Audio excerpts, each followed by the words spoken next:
European capitals has been as resounding as it is clear.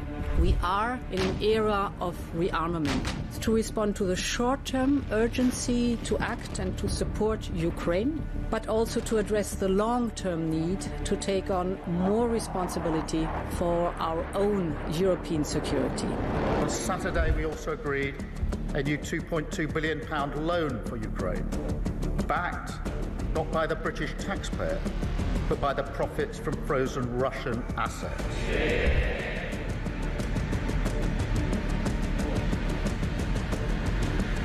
It is my pleasure to bring from His Majesty the King a letter. He sends his best wishes and his regards, of course, but he also asked me to bear this letter and bring it to you.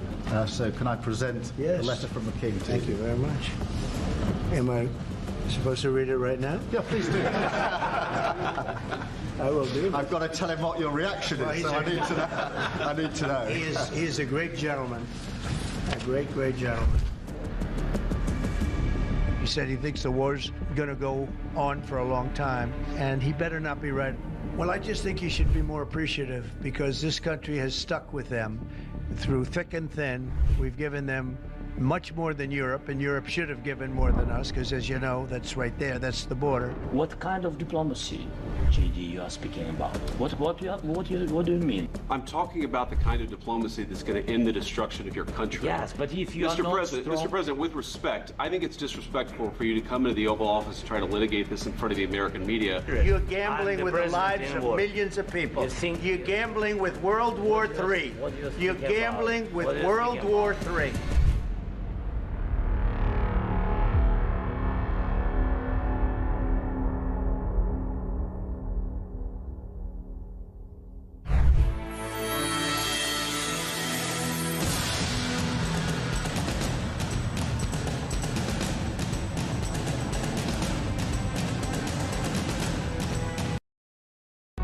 Across the UK, on DAB+, on your smart speaker, on your smart TV, and on your side. This is Talk.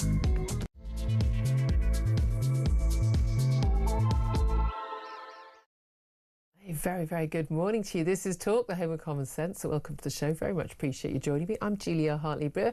And whether you're listening on DAB Plus radio, listening on your smart speaker, watching on YouTube or watching your connected device, it is lovely to have you on board. I really appreciate you joining me. Much more a cheerful day, certainly in London town today. We've actually got a lovely view outside Talk Towers on the 17th floor. Beautiful blue sky, sun.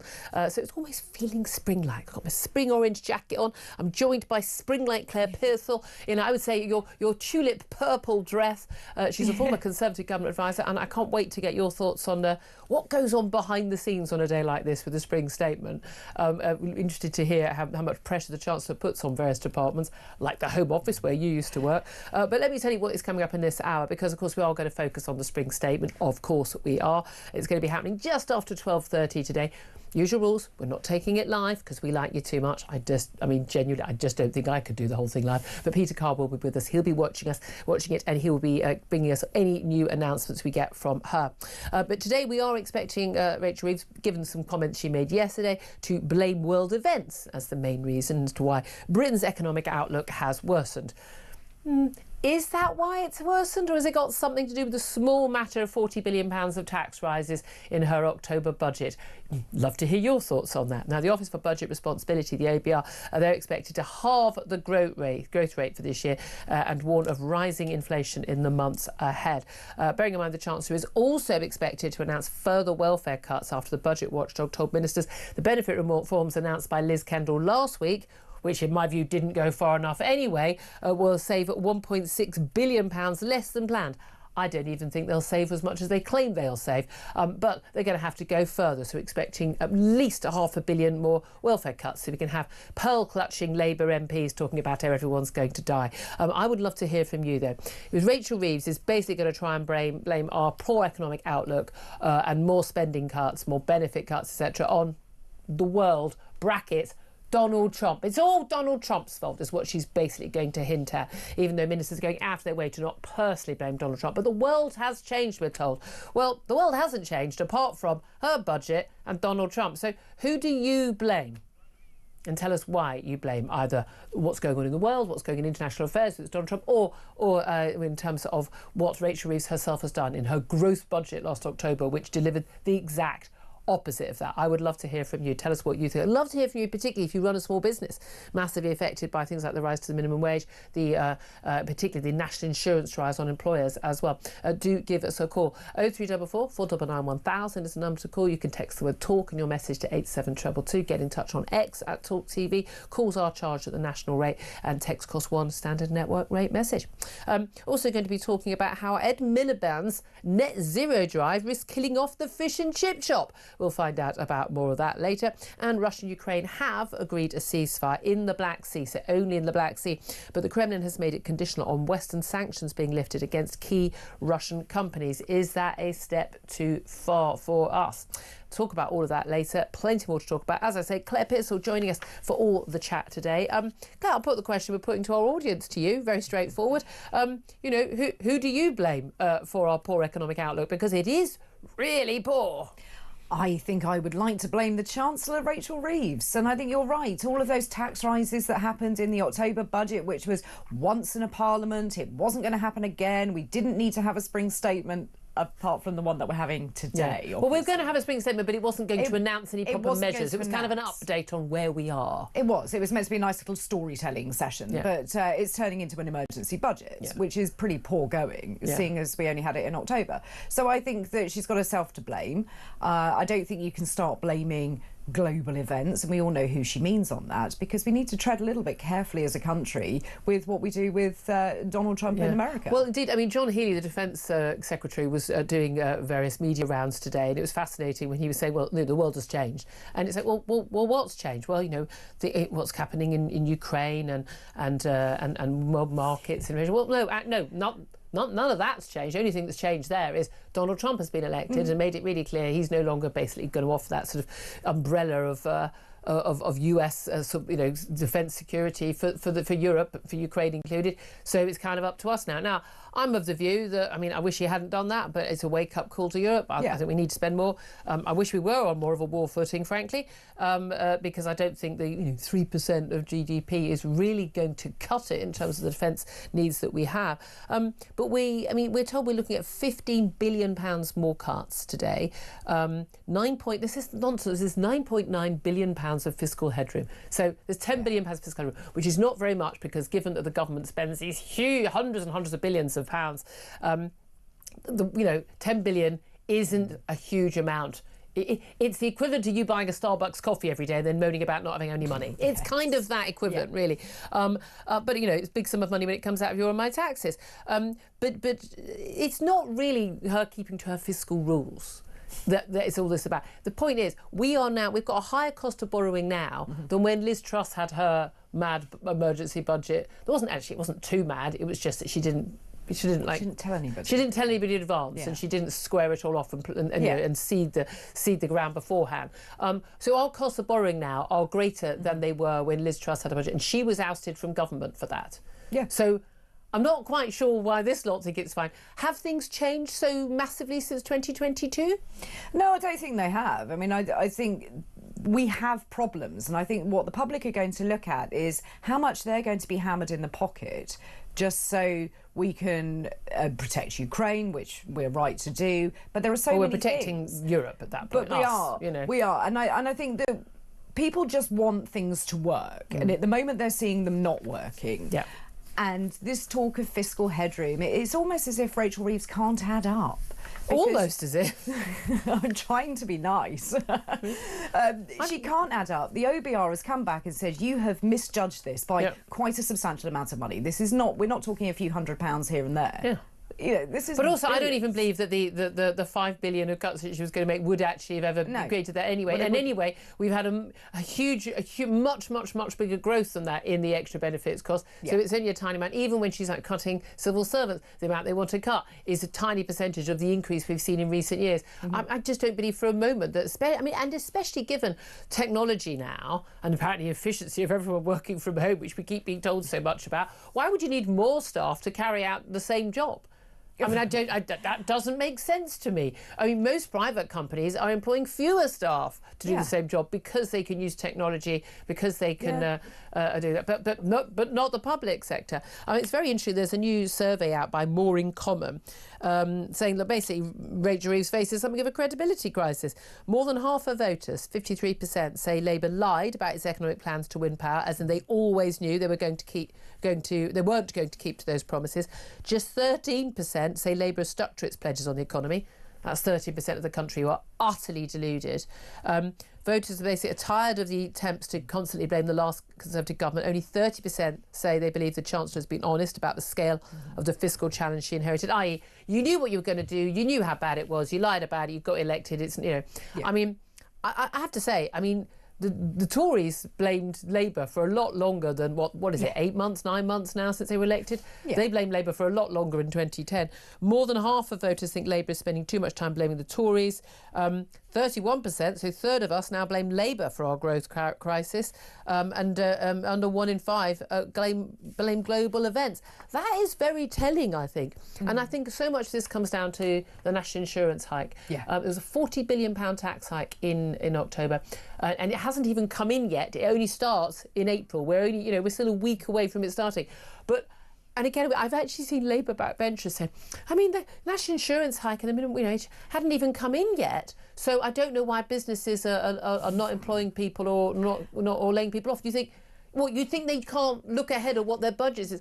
And it's not the main issue here that no one in the Labour government appears to have ever run their own business. And I think that is really apparent. And the comments you get from Labour MPs saying, oh, well, it hasn't come in, so we won't see the effects of it, if any.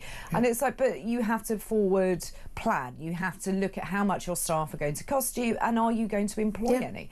And if you're not going to be able to do that because of what is going to come in, how are we going to grow as a country? But I also think that Labour put themselves into a bit of a corner when they suggested they were not going to raise the 3 main taxes for the remainder of this Parliament. You've just cut that expenditure. But there is also an issue, again, and I've said this a million times, sorry if I'm boring you folks, but, we get the politicians we deserve. If you insist that politicians lie to you about what they're going to do, otherwise you won't elect them, then they will lie to you. So if we don't face up to the reality about it, but the main thing is, I think, again, a lot of Northern European countries, they're quite happy to pay higher taxes, although apparently according to service they're not aware of quite how their taxes are, how high they are compared to other countries, but because they get the services. What we are in is in the worst case scenario. If we've got rubbish services and very high, historically for us, very high taxes. So that's where people feel resentful. But they drive down the roads and they've got potholes, their bins are not being collected most regularly, schools are either falling into pieces or they're police on are strike. Hopeless. The police are hopeless. Very exciting. My breaking news yesterday, and completely coincidentally, 30 minutes after I tweeted about it, completely coincidentally, of course, I hadn't heard for weeks and weeks, the Crown Prosecution Service has decided they will actually press charges against the man who is alleged to have stolen my handbag. Wow. There may or may not, and is video of my bag being stolen by somebody. Do you have to go to me court? later confronting person I believed to have stolen my bag. Amazing. I don't know. We're going to wait and see. But it's all very exciting, and it only took them 10 months. 10 whole months since I provided all the CCTV and all the evidence. Only 10 months. I mean, I say well done. What a fantastic system. Swift justice, right? Swift justice, yeah. I mean, I know it's only a bag. I know it's not murder or rape or, or child grooming. I get that, but, last time I looked, stealing other people's handbags, still a crime. Yeah, you are allowed to have a handbag and and not have someone take it from me. Yeah, exactly. So anyway, I'll keep you posted on that. It's all very exciting. I did explain to them very early on. I know that you don't normally bother investigating these crimes, but in this case you will. And you will bring charges. I was genuine. My emails, I've not spoken to anyone in person. There's been no actual meeting in person with anybody. It's just emails. But I've just been like, I need you to explain. you will be pressing charges. I just need you to understand you will be pressing charges. It's just extraordinary. Is that up for why would that even be up for debate? But you can do that. Can you imagine all the thousands of people that don't have the ability to and keep obviously not them? 10 months it's taken, but there we are. Anyway, I'll keep you posted on that. Let's talk about Rupert Lowe. The was Reform MP, now an independent MP, and this report that was issued by the Reform UK Party yesterday, carried out by an independent KC who had interviewed all those involved, and she has concluded that there was credible evidence, those are her words, that Rupert Lowe, the former Reform MP, had harassed 2 female staff, and that he failed to tackle a toxic, in her words, a toxic office culture, despite complaints of victimisation, constant criticisms and discriminatory behaviour. 2 women had brought claims. Now, we know Rupert Lowe had denied all of this. He still has denied this. He claimed that one of the complaints wasn't even about him. That is not the case, according to this report. We're talking about very angry outbursts. These are credible claims, we're told. But crucially, a lot of people were saying, oh well, this all came about after this interview that she did in the Daily Mail, where he accused the Reform leader Nigel Farage of being messianic and it being still a protest party. Well, actually, we now know that one of these complaints was definitely made before then, and he was aware of it before then. We are in a situation where, the accusations were really quite shocking at the time when it's only been going for a few weeks. I thought Rupert Lowe's defence of himself, he did an interview with Dan Wootton, and his comments online were very convincing. I've got to be honest with you. And we've certainly invited him, and we've spoken to Nigel Farage on the show, we've spoken to others on the show, but certainly Rupert Lowe's an ongoing invitation to come and have his say on the show. But Reform UK basically saying this is a report from an independent KC. Now her personal reputation will be resting on this. Where do you think this leaves the party? It's in a mess, and it's not just the case. If you look at all of the infighting that's going on afterwards, so very, very public spats on social media, either dissing the report or each other, comments being made, they need to stop that. I think it harms Reform as an organisation. It also harms the individuals involved. Yeah. And this is serious, and people have been found to have harassed these women. An independent KC, as you say, has no political leanings, is there to do a job and look at evidence, and this is the report that's come forward, and they've handled it very, very quickly. I'm quite impressed looking at the Conservative Party. How long that takes, yes. How long that one when takes. There have been far more serious allegations of things like rape and how long it takes. But I do find it extraordinary that the parliamentary authorities have also got the complaint, and we've got the police complaint as well made by Zia Youssef, the chairman, against Rupert Lowe. He claims violent threats, again, something that Rupert Lowe has denied. And again, we know parliamentary authorities, they take a year, 2 years often to look into these things. Huge. Utterly embarrassing. I mean, seriously, if the Met Police are acting quicker than you are doing something very, very wrong. I'm just saying that. I think the whole thing needs to be done and dusted and over, and either his name cleared or we know the full story, and we can move on. And indeed, for the party, again, we're looking at local elections coming up, and I think that's probably why they wanted to speed this process up, kind of put that to bed. Talking about embarrassing things for a party, though, of course, the US National Security Advisor Mike Waltz has now taken full responsibility for top secret war plans being leaked to a journalist, the editor-in-chief of The Atlantic in America, which is, as well, my guest yesterday pointed out, this was like leaking to Owen Jones, the equivalent, effectively about this US military strikes on Yemen. It's interesting because we had Pete Hegseth, the Defence Secretary, who was putting most of the information in this group chat on Signal. He's very, very sort of bombastic when he was interviewed just in an airport in Hawaii yesterday, saying, I didn't leak, no one leaked any, it's all rubbish, and a lot of rubbishing of the journalist involved by Donald Trump, by Hegseth and others. But everyone admitting, it did happen. This is genuine. It was leaked to this guy. This guy's taking responsibility. A junior, apparently, in Mike Waltz's office, apparently added this journalist to the group chat.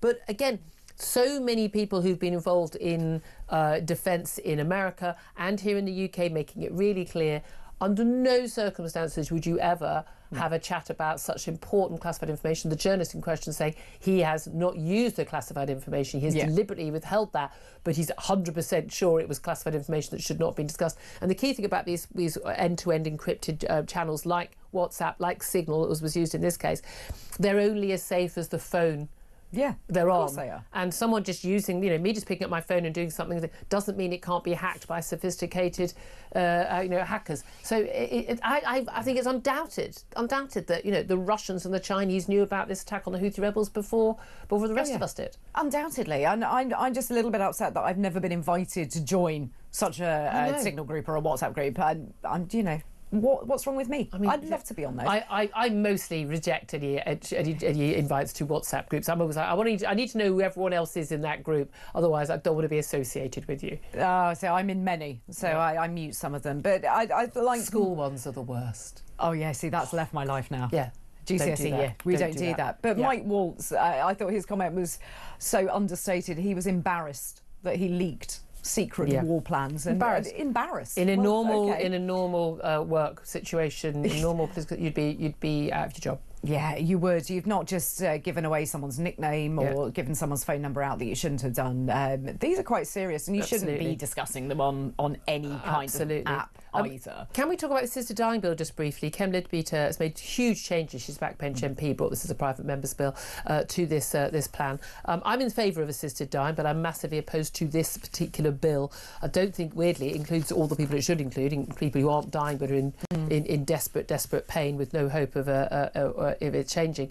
But also, I don't think it's got enough safeguards. It's going to clearly allow a slippery slope. Not having a High Court judge involved in... I understand the difficulty of, you'd clog up the courts for years if we had a High Court judge involved. There must be a better way, rather than having a panel of people who, by definition, would be people who are in favour of assisted dying. Otherwise, they wouldn't be on the panel. But this whole... The committee stage ended last night. The early hours this morning, really. And there are some question marks about how long it will take for this bill to actually get onto statute books. We're talking about maybe a 4-year delay. I'm just not sure it should go ahead at all. No, I'm not.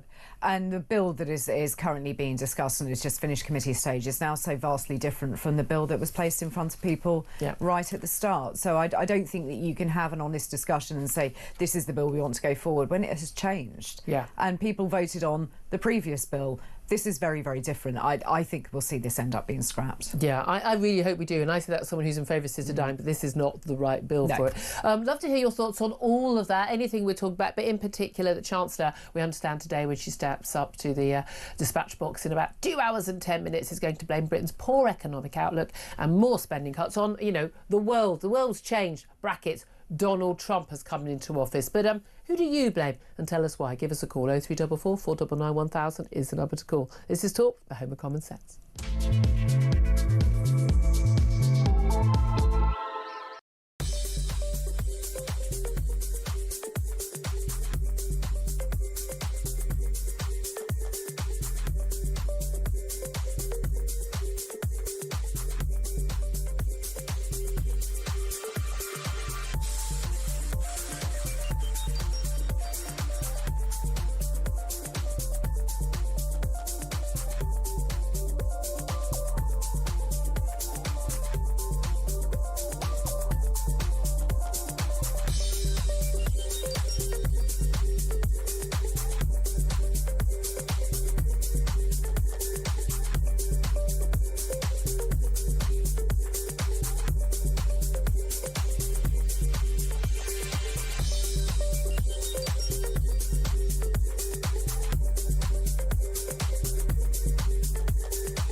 Something that I have worried about for years. I spoke about it during the leadership contest. It was part of my conference speech. We've got to look after people who are vulnerable. We've got to look after women and girls where they are in dangerous situations, and we also need to see justice done. And I don't think that we have seen full justice done. We had a task force 2023 that found about 500 new perpetrators. We need to make sure that we catch everyone, and that requires a national inquiry.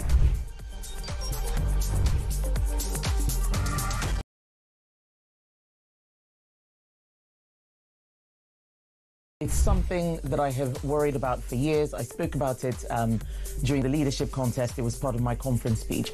We've got to look after people who are vulnerable. We've got to look after women and girls where they are in dangerous situations, and we also need to see justice done.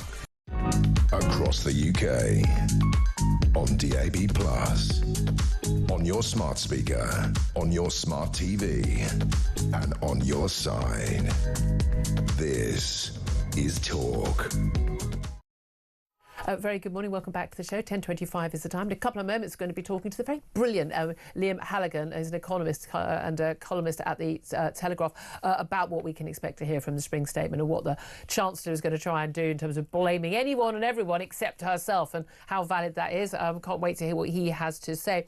First up, let's get to your messages about, well, you know, who do you blame for the poor economic outlook of this country? Nigel's got in touch on text or Twitter to say, isn't it Rachel Thieves of Accounts' fault? Rachel Reeves from Accounts, well done. Paul, her budget, he says, it will cripple the economy, and I've heard of multiple small businesses that will be closing due to the hikes. Clive says it's always someone else's fault with this lot. Daniel says it's all Rachel from Accounts' own making. Own it and get rid of the damaging net zero policies. It's crippling our economy and preventing growth. Amen to all of that. Gary says it's Rachel from Complaints, which was the department she worked in, not as an economist. Peter says tariffs increase the cost of doing business. UK consumers are struggling with inflation because of Brexit trade barriers. Yeah, that's what happened. That's absolutely what happened, Peter. I love that they will still... I mean, Peter, by the way, in a previous life was a Japanese soldier and is still in the jungle waiting to find out if the Second World War has ended. He's still there. He's still there. Timothy says this government is full of useless amateurs, corrupt to the core, no plan for growth. Pretty damning there, folks. Let's find out what you're saying on the phones. Ray is on the line in Colchester. Hello, Ray. Yes, good morning to you, Julia. Well, I have a completely different view, and I'd really like to thank the Labour Party, because after 14 years of the absolutely terrible Tory government, I'd like to say that they've absolutely exceeded my expectations. The problem is my expectations were so low, and they've done such a great job in such a short time. And the budget, which, remember, the budget has not been implemented yet. It's had such a chilling effect on all business, from the very people that, while publicly stating, we're pro-business, it's all about the growth, have done everything they can to make sure growth disappears. I had a feeling that the start of that was sarcastic. I think I was right. Yeah, I mean, literally, they have, with their net zero, with the fanaticism of net zero, literally the destruction of manufacturing in this country. Combine that with the absolute assault upon small businesses, which are the lifeblood of this country, which is about to be implemented. The actual then, at the same time, the change in the national insurance, which means now it's being paid from £5,000 upwards, which is putting hundreds of thousands of pounds on people's bottom line. At the same time, increasing the minimum wage, which is another cost, and at the very same time, withdrawing basically increasing the amount that shops have to pay, where you now have places going from a £600 payment a month to £1,600 payment. I mean, just huge sums. It all sums. starts next month. Do you know what? I wish most MPs could grasp this stuff as well. Do you think part of the issue is that, you know, Rachel from Accounts, okay, apparently she did work at HBOS at some point, but, you know, was only at Bank of England for 5 years, not 10 years, but she wasn't an economist at HBOS, etc., etc. But she, like Keir Starmer, like all of these, pretty much, I think the entire cabinet, I think, and most Labour MPs, they've never actually, you know, worked in business and worked in the private sector, grown a business. Look, you know, I worked in the private sector all my life, but I've never started a small business, you know, to employ people. But when I talk to people who do, because when I was like, tell me how this impacts your bottom line. How much does it cost you want to employ someone on 25k? How much does it actually cost you to do that? And what are the reasons why you would or wouldn't take someone on? And it's so basic that what she did in her budget was the worst possible thing she could do to help business and help growth. Well, I mean, really you're faced with two fundamental choices. Is this incompetence or is this deliberate? And if you have an ideological party who basically see the state as being all, you have to veer to the point that actually they're in power with the very fact that we've got the likes of David Lammy in government is just wrong, to say the least. Don't even. And you have to err on the fact that this is completely deliberate, because the outcome of all of this is, as private industry, private companies are destroyed, the demand for more and more from government becomes overwhelming. Yeah, and again, we know Gordon Brown, I mean, when he was Chancellor and then Prime Minister, I mean, he put everyone on the payroll, didn't he? You know, the working tax credits. Ray, I can't say it's such a fantastic call. I'm going to move on because I want to get John in before we go to a break, but fantastic. I so appreciate it. Call in again soon. John is in Dorset. He's on the line as well. John, who do you blame and why? It's the OBR. Oh, I mean, really? After all, they were coerced by the Tories into concealing 22 billion. That's not petty cash, is it? Well, they weren't coerced by the Treasury. They say, look, we weren't given the full information, but they weren't coerced. And of course you believe that, as I do. But the fact is, these same people are now giving her negative vibes. In my opinion, the OBR will do as it's damn well told, and if it doesn't... The OBR, I mean, if you look at the staff of the OBR, I think one could safely say they're probably more in sympathy, shall we say, with Labour's view of the world than the Conservative view of the world. But the point is, if they're going to be independent, they've got to be given the full details. I don't think they were given the full details by the Tories, but they could have guessed them, because Institute of Fiscal Studies and everyone else seemed to have guessed them. Yeah. But you think, but they're not the people. They're not the people who make the decisions. They're just telling us what the decisions will mean. I do understand that, indeed. But since things were concealed, if these people were so dumb that you could conceal 22 billion, should they still be doing the job? Fair point. I mean, let's be honest, there's never been a single economic forecast that's actually been accurate. Claire Pearsall, quick reaction from you? Yeah, I mean, I think that they probably didn't have all of the information. And to make a judgment, you do need to have the information there. Now, whether they are accurate and efficient is yet to be seen. And I think they are more Labour-leaning than they are Tories. I mean, I remember the whole way through that interminable election campaign, me and everyone else in the world, the Institute of Fiscal Studies and every paper, everyone was pointing out that the numbers didn't add up for either the Tories or Labour, or, by the way, any other party either. So let's all stop pretending, you know. And if voters voted on the basis they weren't going to see tax rises from Labour, well, there's a great bridge out there I'd like to sell you. 10:32 is the time. Up next, going to talk to the economist Liam Halligan to try and make sense of what everyone is claiming and counter-claiming about the spring statement coming up today.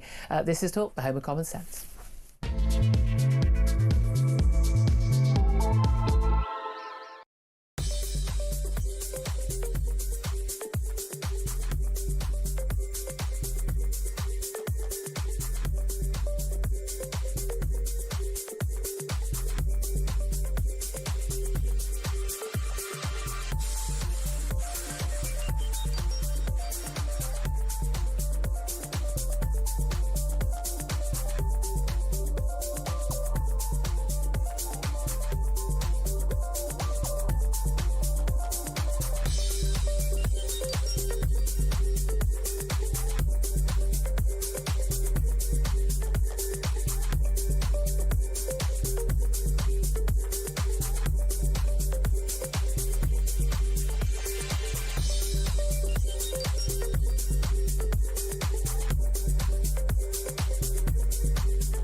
the UK.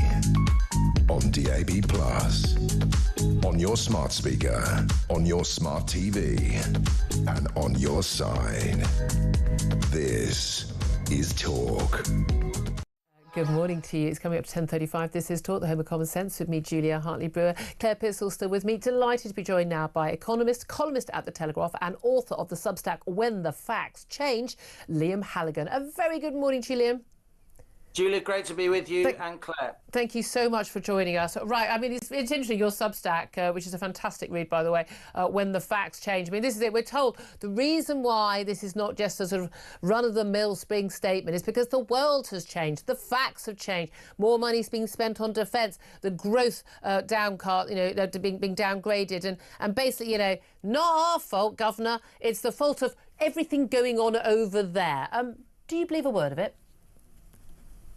I do think there's obviously been a shift in geopolitics, but I think a lot of the reason Rachel Reeves is in a fiscal hole and then the government and the country are in the fiscal hole that we're in is because of the inheritance she had from the Tories, which was pretty diabolical. We can all agree with that, I think. A 70-year high in the tax burden back in July when Labour took office, plus 100% of GDP public debt. But then she doubled down in October, and for reasons of ideology and obstinance, she whacked up taxes, she whacked up government borrowing and spending even more, big bung to the trade unions. She took all the headroom pretty much out of the national accounts. £10 billion of fiscal headroom when you're spending, Julia, 1.3 trillion, 1,300 billion is absolutely nothing. And a lot of the reasons she is facing such difficult political decisions today, a lot of the reasons the left of her own party are coming after her and actively briefing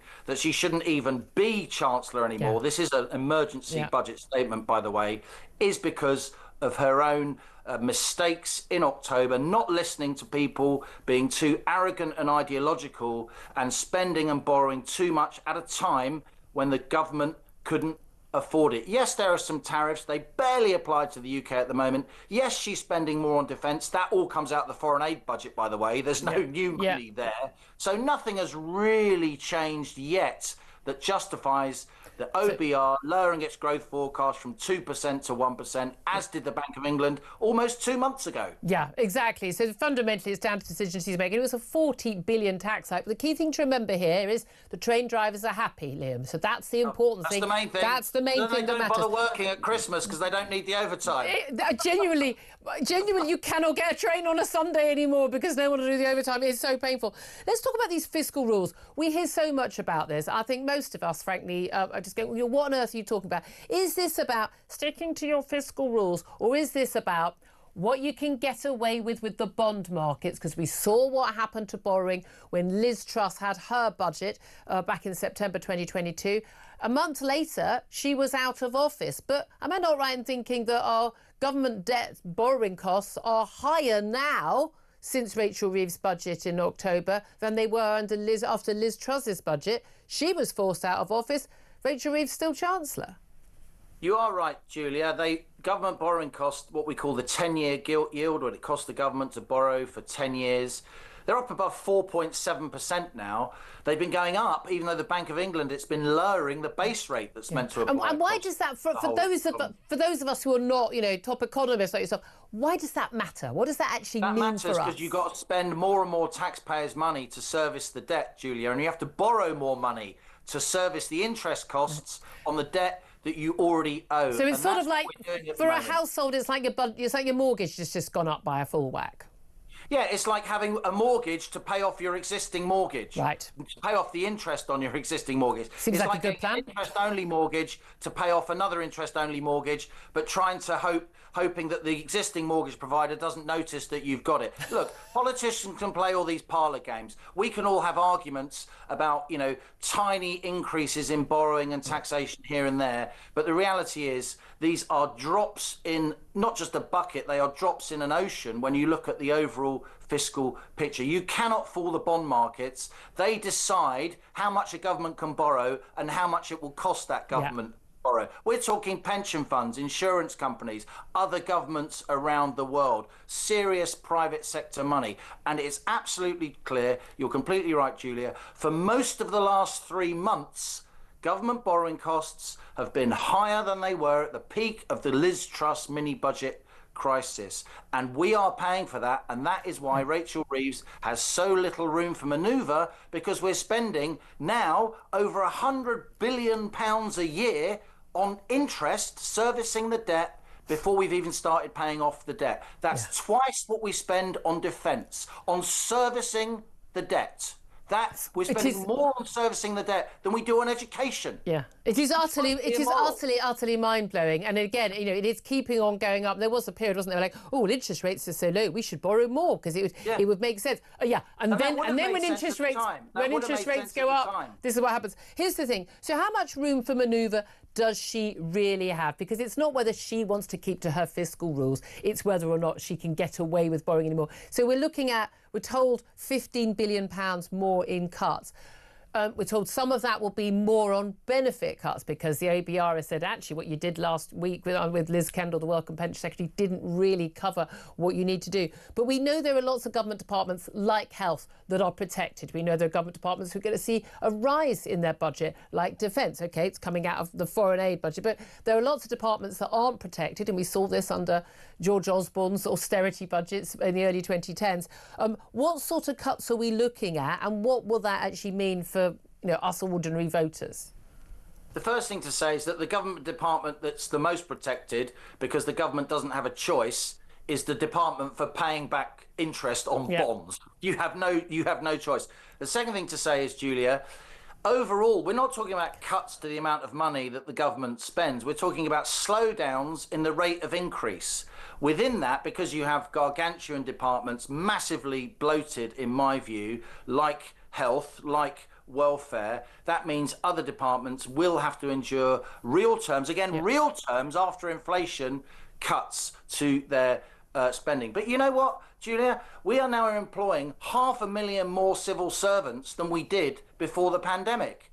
What about email? What about all these efficiencies that are meant to come from and working from home? They're all much more efficient. I mean, it's completely mad. The fact is that the back end of the Tory government and this Labour government, they are into clientelism. They want to employ more state workers, so those state workers will then vote for them.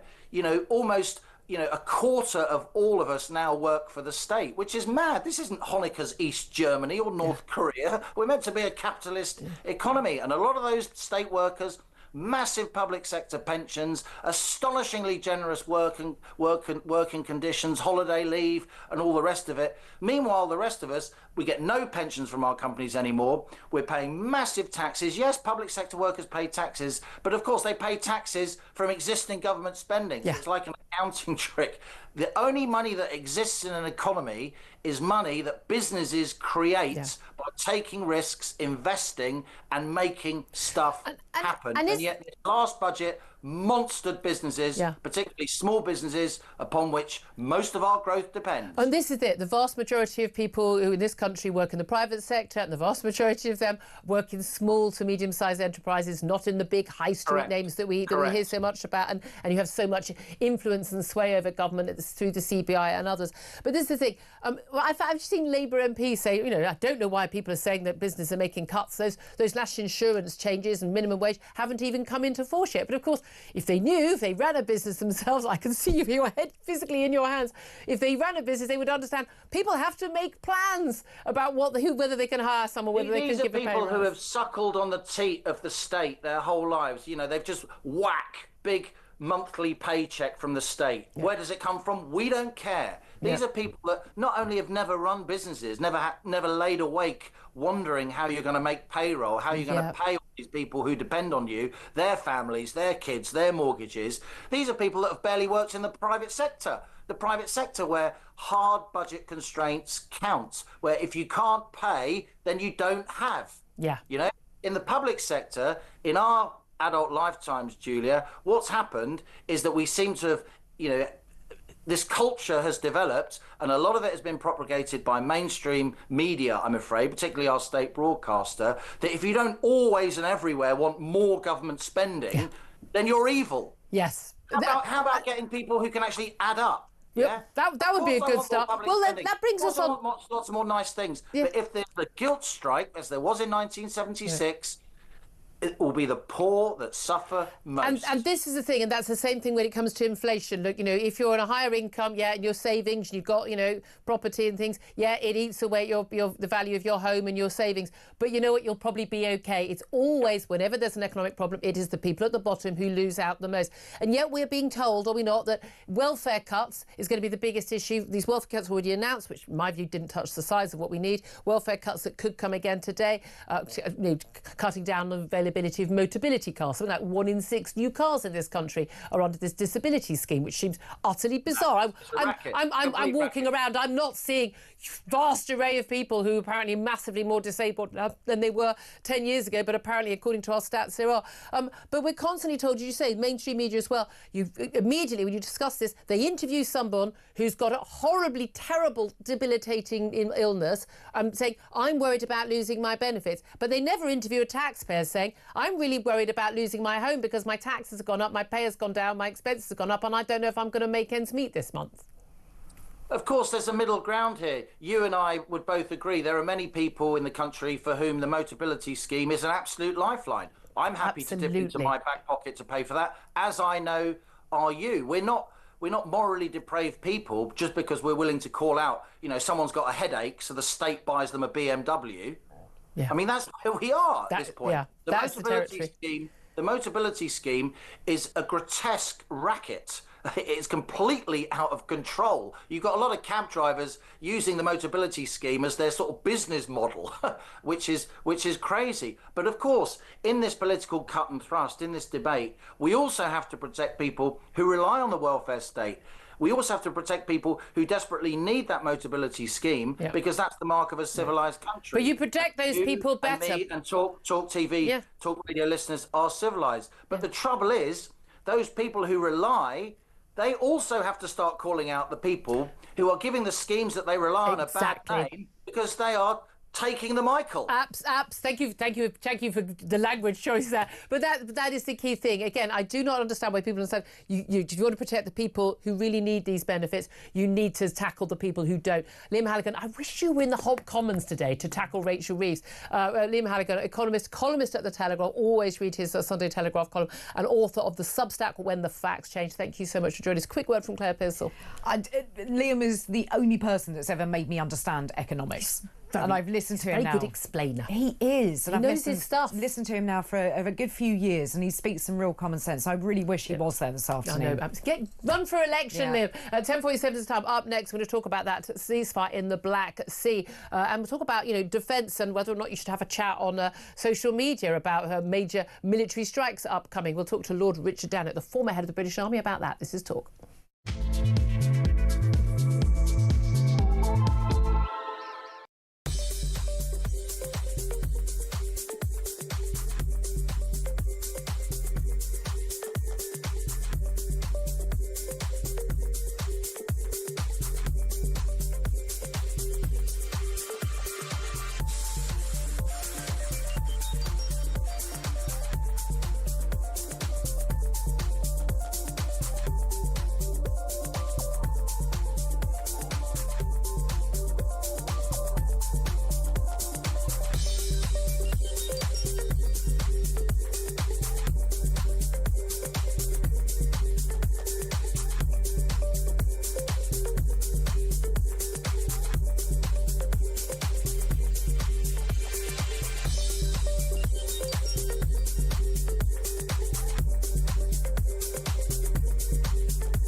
And I don't think that we have seen full justice done.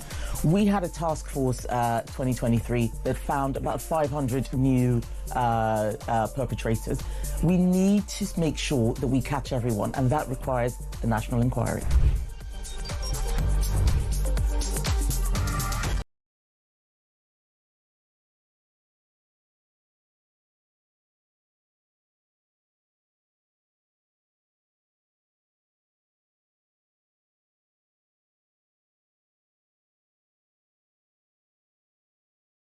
It's something that I have worried about for years. I spoke about it during the leadership contest. It was part of my conference speech. We've got to look after people who are vulnerable. We've got to look after women and girls where they are in dangerous situations. And we also need to see justice done. And I don't think that we have seen full justice done. We had a task force across the UK, on DAB+, on your smart speaker, on your smart TV, and on your side. This is Talk. A very good morning to you. This is Talk, the Home of Common Sense. 10:50 is the time. Delighted to welcome the former head of the British Army, Lord Dannatt, to the show. A very good morning to you. Good morning, Julia. Thank you for joining us. Two big topics I want to talk about. First, I want to talk about the announcement of this ceasefire in the Black Sea between Russian and Ukrainian forces that has been agreed. But is the price that Russia is asking in terms of basically removal of some key sanctions on Russian businesses and on the Russian economy, is that a price too high to pay? Yes, I think it probably is. The discussions seem to reach a certain conclusion, which was the basis of a ceasefire in the Black Sea. But then the Kremlin moved the goalpost and said that they won't carry out their side of the bargain until certain conditions are met. So, in a sense, that negates the whole deal that's been done. Yeah. And if we're looking at this thing in the round, we're fiddling at the edges as far as a ceasefire in the Black Sea is concerned. Yeah. Really matters is what's going on in the air, from the air, the destruction of both Ukrainian cities and a certain amount of destruction in Russia. And of course, the bloody fighting that's going on the front line right along that line and in Russia itself. And indeed, I mean, again, the Ukrainians don't really have a fleet. The Russians did. It's the Russians who have actually suffered most from those drone attacks on their fleet in the Black Sea. So they're the ones who benefit the most. In terms of Putin sort of saying, oh, yeah, OK, but only. This is typical negotiating style. Do you trust that Donald Trump's White House, his representative, Steve Witkoff and others, that they are going to be hard-nosed enough about this? Or do you think because Donald Trump said, I'd do a deal in a day, I'll end this war in a day, well, we're already over 100 days in, no one expected realistically he was going to be able to deliver that. But the pressure he's put on himself by giving this sort of deadline of, I want a full ceasefire by Easter, that completely undermines his position, because Vladimir Putin knows that he'll be willing to give in to more of his demands. Julia, I think you're absolutely right. Trump wants to continue this image of him being a successful deal maker. Yeah. He wants to continue the image that while he's got a relationship with Vladimir Putin. But frankly, the cost of this is huge. The cost of it is huge for Ukraine, but actually much more worrying for us is the potential damage to the security of Europe. And if Putin's able to get away with it in large measure in Ukraine, and it looks as if he is, then frankly, what price the Baltic states, what price Poland, what price other countries? And you come down to literally what price are we going to have to pay in this country, along with other European countries, to significantly increase our defence expenditure to make sure not so much that we're able to fight a war, but we're actually to deter further aggression from Russia. And that's what it's all about. And the move from 2.3 to 2.5, like so many things the government's doing, just isn't touching the sides. There's going to have to be a much more significant increase in our defence expenditure to 3 or maybe even 3.5%. Yeah, I've been hearing from many talking about really up to 5. We need to make it much more serious, and other European countries as well. I know we've spoken about this before, but I am still absolutely flabbergasted by how many people who I think are otherwise sensible souls will say, what has Ukraine got to do with us? People are dying. I mean, Donald Trump constantly talks about how, these young men being put through, the meat churner, these always people are dying. And what's the point of it? But As awful and terrible as the loss of life and the casualties of these young men, both the Ukrainian and the Russian conscripted side as well. There is a point to this war, and this war does matter to us. This isn't someone else's war, is it? No, it's very much our war. And obviously it's our war by extension. But what the Ukrainians are doing is fighting for their independence, as any other European country would want to fight for its independence. It's fighting for the sovereignty of its territory, which again, any other European country would want to fight for its sovereignty. So in a sense, it is fighting a war on our behalf, which is why we're absolutely beholden to support them. And of course, if Putin significantly gains from this, he has absolutely blasted to bits the so-called rules-based order, which has been the basis of, by and large, world security since the end of the Second World War. It frankly is unacceptable in the 21st century that one country can attack the sovereign territory of another country and get away with it. It is literally outrageous, and therefore we are absolutely beholden to support the Ukrainians and actually try and put as much of a cautionary hand as possible on Donald Trump for not doing an outrageous deal over the head of the Ukrainians in the same way that European leaders did over the head of the Czechoslovakians in the late 1930s. That's the parallel. But this is the thing. There is only a deal if Ukrainians agree, because the Ukrainian people have made it very clear. The Ukrainian president's made it very clear. OK, we'll do a minerals deal. We'll do this. We'll that. We'll try and compromise. We'll kind of call Putin's bluff by agreeing to a full 30-day ceasefire, land, sea and air, knowing perfectly well that Putin wouldn't actually go along with that. I mean, let's expose him as the warmonger he really is, which Donald Trump doesn't seem to accept. But fundamentally, if the Ukrainians aren't willing to lay down their arms and basically give up their country, and their ability to defend their country, which is what Putin has been and will continue to demand, there will continue to be war. I mean, I wouldn't lay down my arms if I were a Ukrainian in that circumstance. No. I mean, Zelensky has got the most difficult task here. He's trying to walk a very, very narrow, tight line between upholding his own principles and the rights of the Ukrainian people, and not trying to completely sever his relationship with Donald Trump. I mean, we saw what happened in the Oval Office a month ago, which was, again, pretty outrageous, a term I've used several times in this conversation this morning. But Zelensky knows at the end of the day, even if America is minded to give less support to Ukraine, it still needs to have some support from Ukraine. Yes, we Europeans are stepping up. We will step up more. But it's going to be very difficult, almost impossible, to backfill in certainly short order all that the Americans are doing. Which is a bit of a wake-up call to the Europeans, and I think perhaps it's a good thing we've had that. Can I ask you, in terms of the wake-up call, in terms of sharing of intelligence, particularly crucial military intelligence ahead of airstrikes, how concerned you are about what the revelation we had in the last 36 hours or so of the Vice President of the United States, the Secretary of State, the Chief Security people and Defence Secretary sitting there on a signal chat, equivalent of a WhatsApp chat, end-to-end encrypted, but nevertheless only as safe as whoever's mobile phone is the least likely to be hacked, having a chat about upcoming attacks on Houthi rebels in a few hours' time. Clear, classified information being divulged by the Defence Secretary. He's denied it, but the journalist who saw it said he's very clear it was classified information. We've had an apology from Mike Waltz, who is the National Security Advisor to Trump, whose staff, we understand, added this journalist into this group chat by accident. But how concerned are you by that? And how would you expect that sort of conversation at the top level of not just the American government, but any government to take place? What would be the circumstances in which you would think that would be a safe conversation? Well, it was a crass episode. Now, all those involved, including Donald Trump, are closing ranks and trying to minimize the damage. And I suspect, despite what they're saying publicly, the White House will crack the whip internally to make sure something like that can't happen again.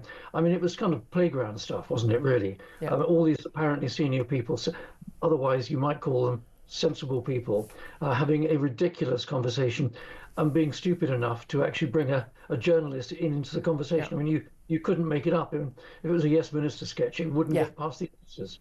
But I think, having said all that, and it was interesting listening to John Healey on the radio this morning, we in the UK, I think quite sensibly, are trying to be measured in our comments, measured in our criticism, because it is in our wider interest, not just our security interest, but our wider economic interest, to keep a reasonable relationship with the United States. So yes, they're being rather careful. This is a one-off. Indeed. Well, we'll certainly hope so. I'm so sorry, you'll probably hear the music going behind us. Time is against us, but Lord Dannatt, Richard Dannatt, former head of the British Army, always so good to speak to you to get your words of wisdom. Get Claire Pearsall's thoughts on what he had to say. Love to hear your thoughts as well. 0344 499 1000. In particular, they also want to hear from you. Who do you blame for Britain's poor economic outlook? Is it Rachel Reeves? Is it Donald Trump? Give us a call. This is Talk.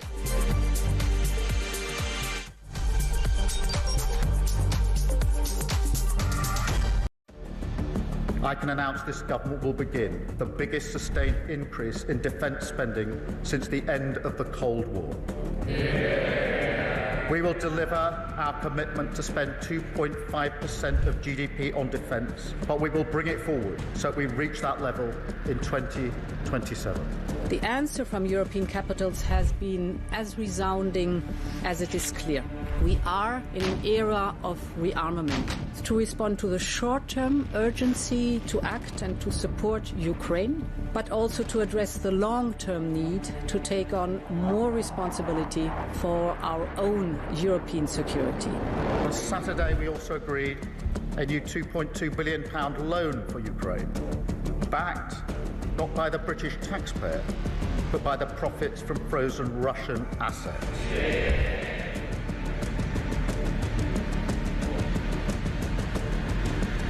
It is my pleasure to bring from His Majesty the King a letter. He sends his best wishes and his regards, of course, but he also asked me to bear this letter and bring it to you. So can I present the letter from the King to you? Thank you very much. Am I supposed to read it right now? Yeah, please do. I will do. I've got to tell him what your reaction is, so I need to know. I need to know. He is a great gentleman. A great, great gentleman. He said he thinks the war's going to go on for a long time, and he better not be right.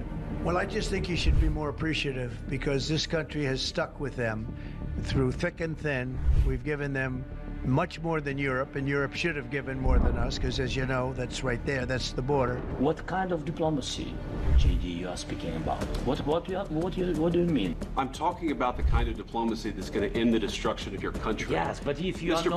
President, with respect, I think it's disrespectful for you to come into the Oval Office and try to litigate this in front of the American media. You're gambling with the lives of millions of people. You're gambling with World War III. You're gambling with World War III.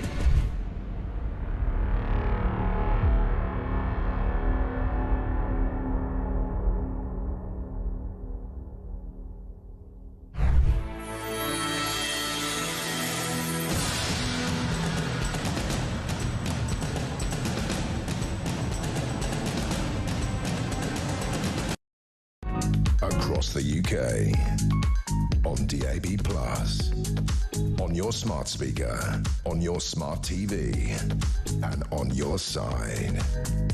This is Talk.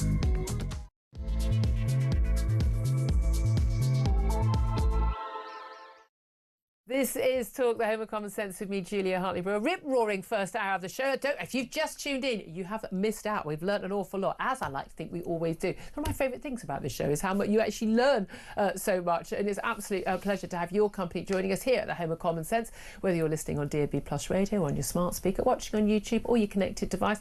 Do get in touch as well about everything we're talking about. Claire Pearsall is a former Conservative government advisor. She is still with us, and I just want to get your thoughts on what Lord Dannatt had to say before we move into talking about the spring statement. But of course, the spring statement coming up in roughly an hour and a half is the main subject of debate today. The Chancellor, Rachel Reeves, is expected to blame world events, these mysterious world events, as the main reason why Britain's economic outlook has worsened. The Office for Budget Responsibility is expected to halve the growth rate for this year and warn of rising inflation in the months ahead.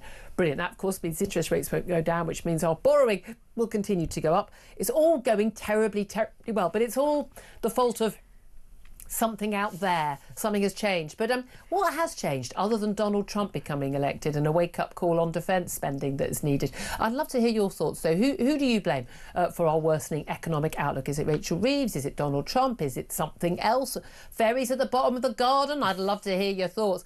Tell us why you think whoever is to blame. You can get in touch on 0344 499 1000. Text the word TALK in your message to 87222. Get in touch on X at talkTV. Calls are charged at the national rate. Text costs £1. one standard network rate message. We're also going to be talking a bit more about the assisted dying bill. It's been thrown into doubt after the Labour MP who's sponsoring it, Kim Leadbeater, agreed to postpone implementing the law until after the next election. Will it ever actually happen?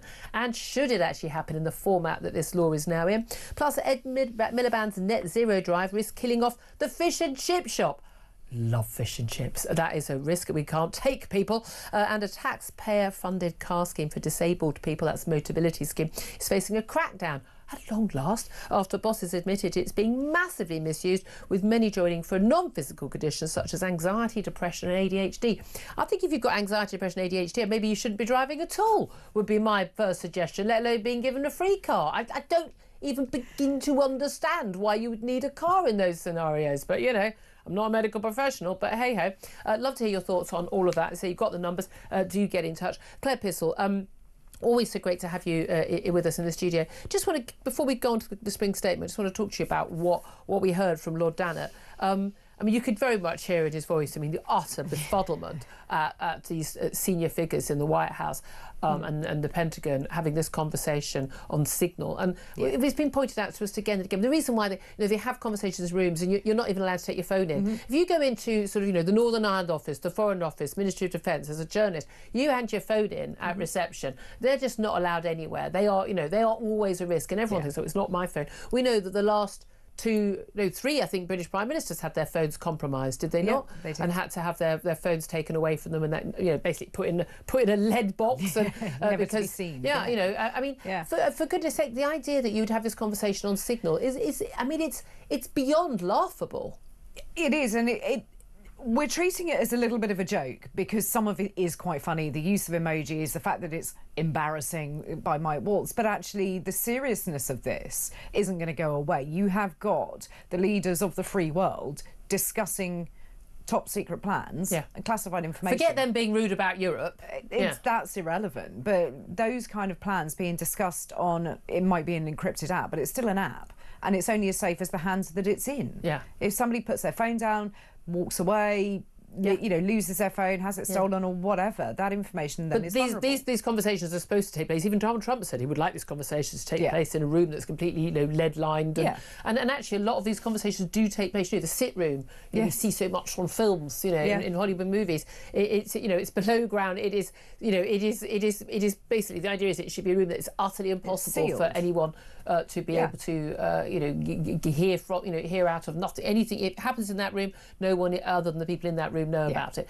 It is just extraordinary to be. And again, I thought Pete Hegseth, the Defence Secretary, and again, I had no issue with the guy. He was, he was a Fox anchor. He served himself. He's a very smart guy, very well educated. He's not just some random bloke who was on the telly. It's not like pointing me to the Defence Secretary of the United States. But it'd be really, it's actually a serious person in that sense. I know he's had some issues with alcohol and things like that. Well, so did Winston Churchill. I wasn't sort of automatically against him at all. But his reaction, his denial, there was, this is outrageous, and the rubbishing of the journalist who very responsibly exposed this after the attacks and has withheld names of CIA agents, withheld classified information, and reported it week after the event.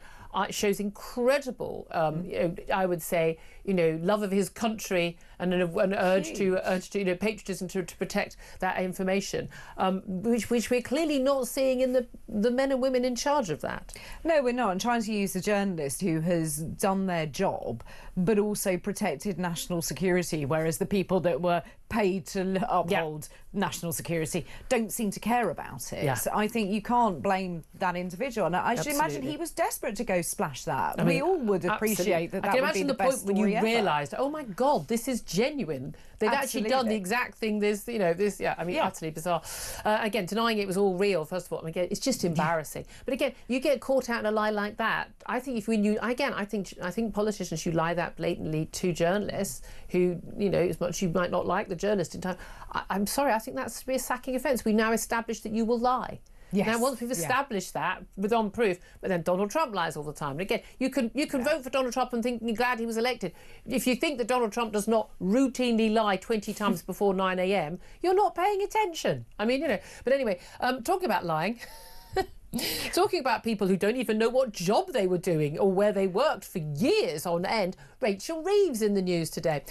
In about an hour and 20 minutes, she's going to stand up after Prime Minister's questions and she's going to deliver the spring statement. We're expecting it to be about 12:35, going to last about half an hour. So we're going to have Peter Cardwell with us in the studio for that half hour. So as we hear what's going on, he's going to tell us what we're hearing. And we're not going to get tax rights. It's not a budget, is it? We're going to get, but we are going to talk about spending cuts, and we're looking at apparently 15 billion quid's more spending cuts that need to be found because the reform to benefits didn't go far enough, according to the Office of Budget Responsibility. We've had our economic growth forecast downgraded. We've got a massive cost of our borrowing.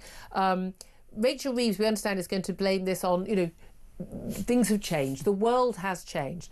The only thing that's really changed is, of course, Donald Trump, tariffs, his attitude towards European defence and Europeans having to spend more on defence. Do you think that she's right to blame this all on what's happened outside of Britain, or do you think it's on her head? It's on her head. She is the Chancellor. Things around the world, geopolitics, will have an impact, but it isn't going to be the main problem. And the Labour Party are very, very good at foisting the blame off onto anybody else that they can find. They love doing. I mean, your lot did that quite a lot too, to be fair. We did in a careful way. We did. We did it more carefully. Nobody noticed sometimes, she says. But I think that you have to face facts. If you had a budget in October that raised taxes, there is going to be a knock-on effect. No. Could someone have told Rachel that before she raised her taxes? £40 billion taxes, 25 billion of them on businesses, on jobs. She's probably got a better degree. I don't even have one of those. So she is probably better educated than me. She should know what finance is. She can't add up. I think she needs to hand that calculator over to someone that can. Do you think she's going to survive the job? I mean, there's people saying, even we had a call yesterday saying they think Keir Starmer would survive the job. I don't think there is such a mechanism for getting rid of. I think they're going to have her do all these cuts, do all these tax changes, and then she's going to be. In a reshuffle, because it's not like she's got this massive. It's not like Gordon Brown, who couldn't be sacked by Tony Blair because he had this massive array of backbenchers who supported him. She's not got a phalanx of supporters. I mean, there'll be a bleating about, oh, sexism. And again, if it's so great to have a woman chancellor, apparently this is a thing. I mean, I don't care whether she's a woman or not. It's utterly irrelevant to me. But if it's good, presumably you think it's good because she'd be better than a man. I'm assuming. I mean, I don't know otherwise why you would think it was a good thing other than a neutral thing, in which case she should be better at her job. You're looking at it as if it could be a meritocracy. I mean, Sorry. God forbid. Sorry. Sorry about that. I'd like to formally apologise to all of you for such a stupid remark. Well, I think that she will be used as a scapegoat. Keir Starmer is going to be very happy that she's taking all the flak and he's not. Yeah. So he's going to keep her there as long as possible. He's the First Lord of the Treasury. It actually says that. It actually says that on the Downing Street door. Yeah, it actually says. Very cool. But when people say, "Oh, the Chancellor does," no, nothing the Chancellor does can be done without the President, the Prime Minister. Although I understand during Tony Blair and Gordon Brown's time, literally, he wouldn't tell Tony Blair and his team until the day before the budget what was going on. Yeah, because he knew he couldn't be sacked. But here's the thing, downgrading of growth forecast. We spoke to Liam Halligan, who's an economist and a writer earlier, pointing out, I mean, just that this, this fiscal hole, it is part of a Tory inheritance. We've got high debt, costing us a fortune. He's pointed out 100 billion every year we are paying, not to pay off debt, to pay the interest on the debt. As he likened this rather brilliantly to us taking out an interest-only mortgage to cover the payments on the interest-only mortgage we've already got.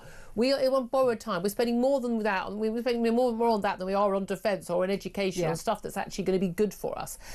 It's untenable, and the only way to stop it is for basically either taxes to be raised, and I'm not sure the pips are going to squeak anymore, or for there to be massive spending cuts. And we're told, poll after poll will say people would rather taxes were raised than spending cuts. What they mean is they want someone over there, those rich people over there, to pay more tax. There aren't enough of those people, and they have a funny habit of leaving countries when their taxes are raised because they're already of the view that they're paying enough already, thank you very much. Yeah, and it's a typical left-leaning government attitude that someone else will always pick up the tab. There is always someone with broader shoulders.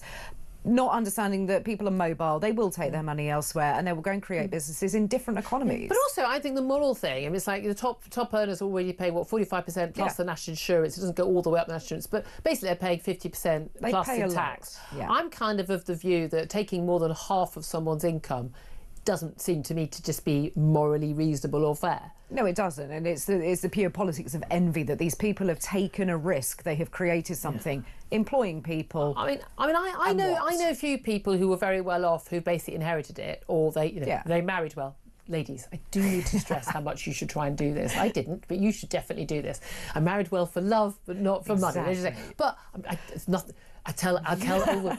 Marry well. It's good advice. Take it from Auntie Gigi. But genuinely, I'm absolutely flabbergasted. Most of the people I know who have, and I've met a lot of people over the years who are incredibly wealthy. They have worked their beeps off. Yeah. They're not at a party on a Saturday night. They are on the phone. I mean, stuff that frankly I wouldn't be willing to do. They are working. They're getting up at 5 in the morning. They're still working at 11 o'clock at night. Now I know there are people who are on very low incomes who do that, but these people are. If we were all able to be a millionaire or billionaire, as I've always said, then we would all be, and we're not. So I do not begrudge anybody who has worked really hard for what they've got, and I want them to be taxed at a reasonable. I think people should pay their fair taxes. I never begrudge paying income tax. I think we should all pay what we do. But again, I think there comes a point where you're punishing people, and I don't think that works out well. We're talking about more benefit cuts, and we're constantly told this is hurting the poorest. But for most people, if we're cutting benefits to people who don't really need them, who should be at work, they'll be better off than they would be on benefits if they went to work, and they'd be better off psychologically, physically, mentally. In which case, you're doing people a favour, aren't you? And rather than saying, have some money, have some free money, sit on the dole on the disability for the rest of your life. Oh, by the way, here's a free car. We all know that getting out of the house and actually doing something does improve your mental health, and people working and feeling part of a team, there's a lot to be said for it. And I think the Labour government, and I keep banging on about this, have unfortunately now taxed businesses, will be taxing businesses so much that where are these jobs going to come from? And I think people are going to be stuck in this cycle, never-ending cycle of being on benefits, looking for jobs that just aren't there because the businesses have shut. I mean, the thing is, there were jobs for years, and I guess one of the things that always bothered me was people arriving from Eastern Europe at Luton Airport and going off and getting a job a day later, and then there's all these people go, I can't get a job. Really? I mean, are you sure you can't get a job? They don't want to do the jobs that are there. Exactly. Well, you can't be choosy. Beggars can't be choosers. And again, I'm all for the workfare. We'll motivate you that way. I think the British public would be really sympathetic, actually, the vast majority. And by the way, the polls have always shown that actually people on lower incomes who live in the same streets as the people who are swinging the lead, and you know perfectly well, he's on the disability, but he seems perfectly fine when he's doing his gardening or when he's off to Centre Parks. I mean, I'm just saying, we all... Sorry, if you don't know those people, I mean, where are you living? But this is the thing. So they'll be the people who are most happy to have this. But then whenever them, and it was something that Liam Halligan touched on earlier in terms of the way the media report a lot of these things, that, somehow people talking about how they want tax cuts are bad people. People talking about raising spending, whether it's on schools or hospitals or welfare, whatever it is, are good people. They're kind, nice people. Then, they're not like me, horrible, far-right people who thinks that maybe we shouldn't have a state that is, more than half of the economy. But they always interview, there's always someone in a food bank, it's someone, they'll interview someone with a life-changing, terrible disability there, but for the grace of God go I, level of disability, who says they're worried about losing their disability benefits. Well, no one wants those people to lose their benefits. No. If they clearly do need to have that extra financial help to try and live a vaguely decent life. Oh my God, I'm so happy to, like Liam Halligan was saying earlier, happy to pay taxes. That's what a civilised society does.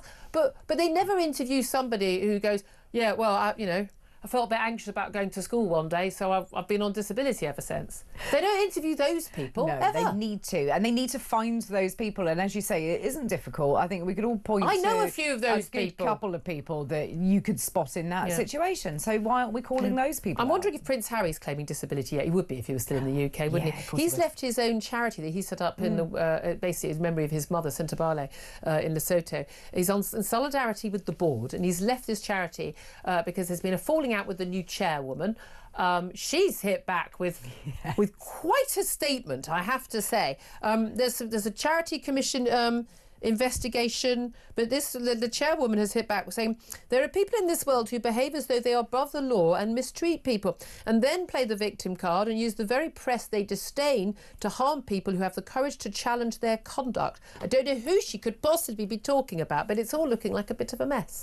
It is. I read this story when it came out last night, and you suddenly... What's going on? You know what's going on in my life? Not very much. No, but I mean, like, you're looking at it doesn't make clear what the issue is. And it didn't. And you start to sort of look at it, and on the surface, it's a bit of a disagreement between a group of people about how a charity is going to be run. But actually, now you get more of the detail coming out of the current chair and her attitude towards people being bullied, harassed, that not being dealt with, and she wants the money to come into Africa, all of the fundraising to be dealt with centrally from there. Yeah. So we're not quite sure who the baddies are supposed to be. No. This is a he said, she said, very much so. But again, for him to step down from that charity, which is, I mean, one of the last few useful things he was doing as patron of that charity, you know, along with Invictus Games. Otherwise, he's just sort of, you know, I don't know. I suppose he gets to do the washing up after Meghan has finished, you know, making jam and bath bombs or whatever else she's doing today. Whichever house she might be in, you know. But anyway, and also the hilarity. I know we're all surprised by this, that it turns out some of the goods that she's selling on her Instagram are, you know, things that are made by people on 10 pence an hour. Shocker. I mean, who'd have thought it? I mean, a 700 quid handbag. Can't make this stuff up. Frankly, ladies, if you're stupid enough to spend 700 quid on a handbag, more for you. But there we are.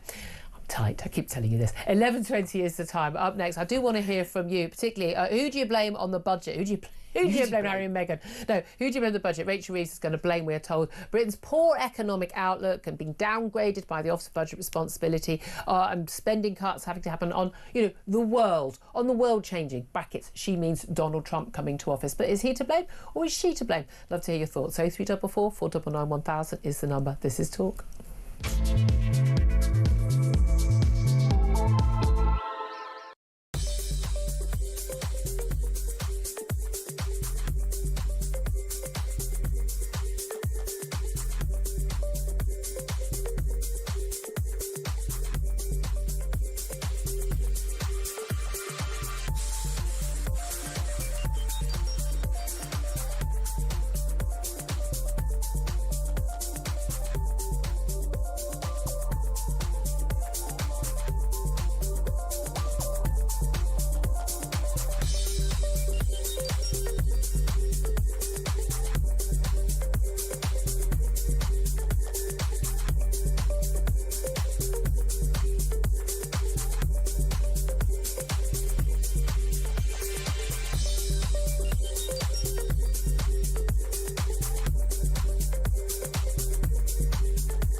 across the UK. On DAB+, on your smart speaker, on your smart TV, and on your side. This is Talk. This is Talk, the Home of Common Sense. 11:24 is the time. Let's get straight to your messages coming in about who you blame for the downgrading of our economic outlook. Linda says, who do I blame? Every single politician in Parliament. I'm with you. Mark says, Rachel Reeves is a liar. She followed Trump and dedicated herself to the UK instead of spending money on foreign wars. Then she wouldn't be digging herself a deeper and deeper hole. Again, not a foreign war, it's a European war. We live in Europe. But anyway, Jonathan says, Rachel from Accounts and Keir Starmer are to blame. They're totally out of their depth. Rachel and Angela are always blaming the Conservatives, but still handing out millions of pounds to other countries and to illegal migrants at the cost to us taxpayers. Nicholas says simply, them. All of them. Past, present and future. It's a fair summary. Let's go to the calls. 0344 499 1000. Who do you blame and why for our economic outlook being so gloomy? Adam is in Nottingham. Hello, Adam. Hello. I just wanted to say, like I said, I'm no expert or anything, but it's all right. Neither is Rachel. But the bottom line, if you want to blame somebody, can I ask, what about the British people themselves? And I include myself in that. Why? For letting this happen, for voting this in. And even before Labour, letting the Conservatives, bring us down. When you say letting, I mean, people elected government. I mean, often what we've done is we've elected a government, voted for parties that promised to do X and then have done Y. Exactly, and they're promising and they're not doing it, yet the people are doing nothing. Most people are sitting behind the computer, diddling this and complaining that, and then they think they've done for the day. What should they do? Doesn't get anything done. What should people do? I'm from the past. I'm a bit old school, and I think a good old march does the trick. Do marches do the trick? I mean, I don't know when marches. I mean, I'm thinking, when has a march actually changed policy? I've gone on a couple in my time, but I'm not sure many of them do change policy. It's more visual. I mean, a lot of all this complaining and all this and that is all done behind closed doors. You don't see any faces. Yeah. And I think a march would definitely show, especially in volume, show the people fed up. If you had a huge number of people, I mean, that's, you think Turkey right now, people going out on the streets incredibly bravely, standing up against Erdogan and to his basically, preventing an opposition leader from standing an election against him because he's so popular. People actually on the streets, again, they're sort of fighting for sort of their, future of democracy as such as it still exists in their country. Do you think people will go out on the streets over the taxes going up or national insurance for employers going up? I think it will. I think they will, but it would be sheerly for people to get up off their bum. It would be sheerly out of desperation and absolutely, completely fed up with the fact that their children are going to get no future in this country. Yeah, there is that. Nothing left for them. Yeah, the worst thing that people do when they get disillusioned with politicians, the thing I really, really hate is when they go, I'm not going to bother voting anymore. That is the worst thing. If everyone actually voted, we would see that's one of the key things what happened with Brexit and that referendum. Loads of people voted who had never voted before, and that's why we got that change. Adam, I appreciate your call, and I do understand. Just to let you know, it's terribly exciting. Rachel Reeves has left Number 11. There's none of that holding of the red box nonsense going on. It's not a budget today. It's a spring statement. It's only going to last about half an hour, we hope. Let's go to Andrew, who's in Hertfordshire. Hello, Andrew. How are you? Really good. Great to see your voice has recovered. Sort of. That's right. I haven't got much time. I'm just about to put some bath bombs together. Have you had some homemade jam on toast, Meghan style? Yeah. I'll just get some hundreds and thousands. Can I clarify for the children this morning? Did you arrange 20 quid's worth of fruit in a rainbow style? Oh, good God, yes. I mean, it just starts the day so well. I'm loving this call, Andrew. Right, come on, let's get back to the spring statement. Who do you blame? Yeah, the thing that killed it stone dead, cause and effect, was the national insurance hike. Yeah. If at that moment, remember, Trump wasn't in power then, you're straight in the door, you're saying that there's a hole, so you could have gone for growth. And the way to go for growth was to cut that by 3 points and take it off of the benefits bill or something like that. That is the thing. Talking down the economy, that was bad. But then actually doing that and killing it stone dead, because my wife's employer emailed all the employees and said, as a result of that announcement, £1,000 that would have been your pay rise next year, we're taking that out now. We have to do that. Yep. So, and then you've talked very intelligently about planning and economic planning.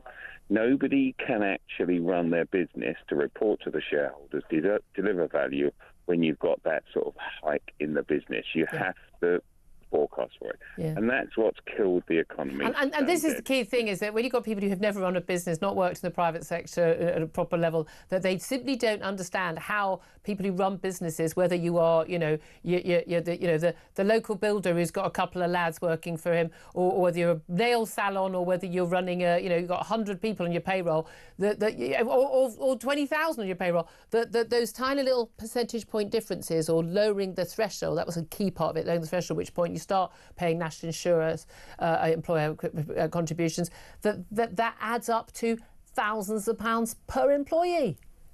Yeah, but it kills the real business, which is small to medium and small business, and also owner-driver businesses. A mate of mine runs a pub. That movement from 9,000 to 5,000 on national insurance, that means that the two mums, one works in the kitchen, one works some hours during the week.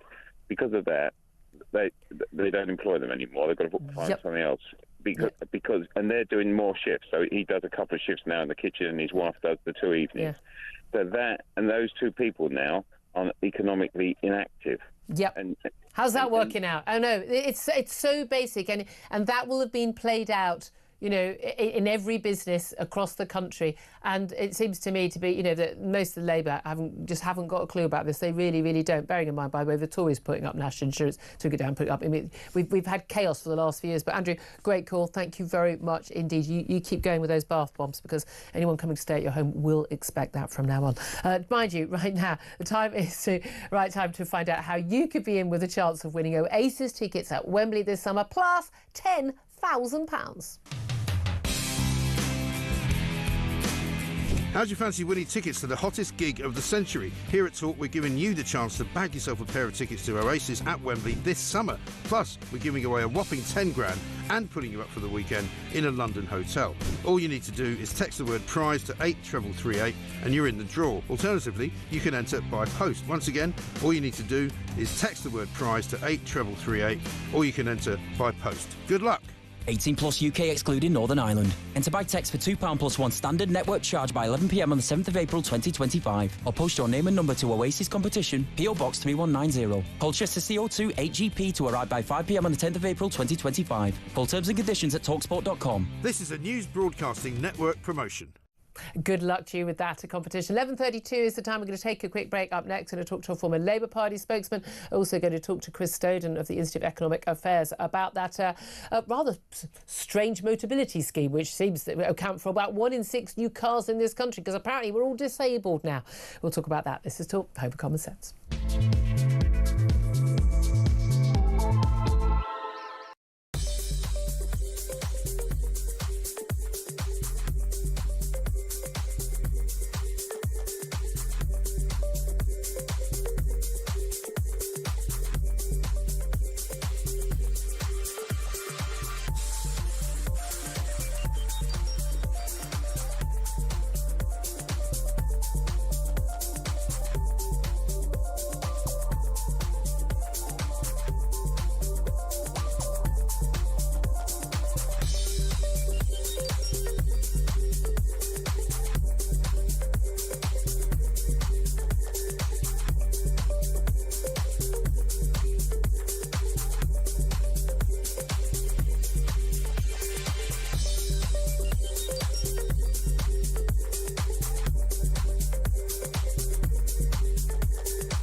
across the UK.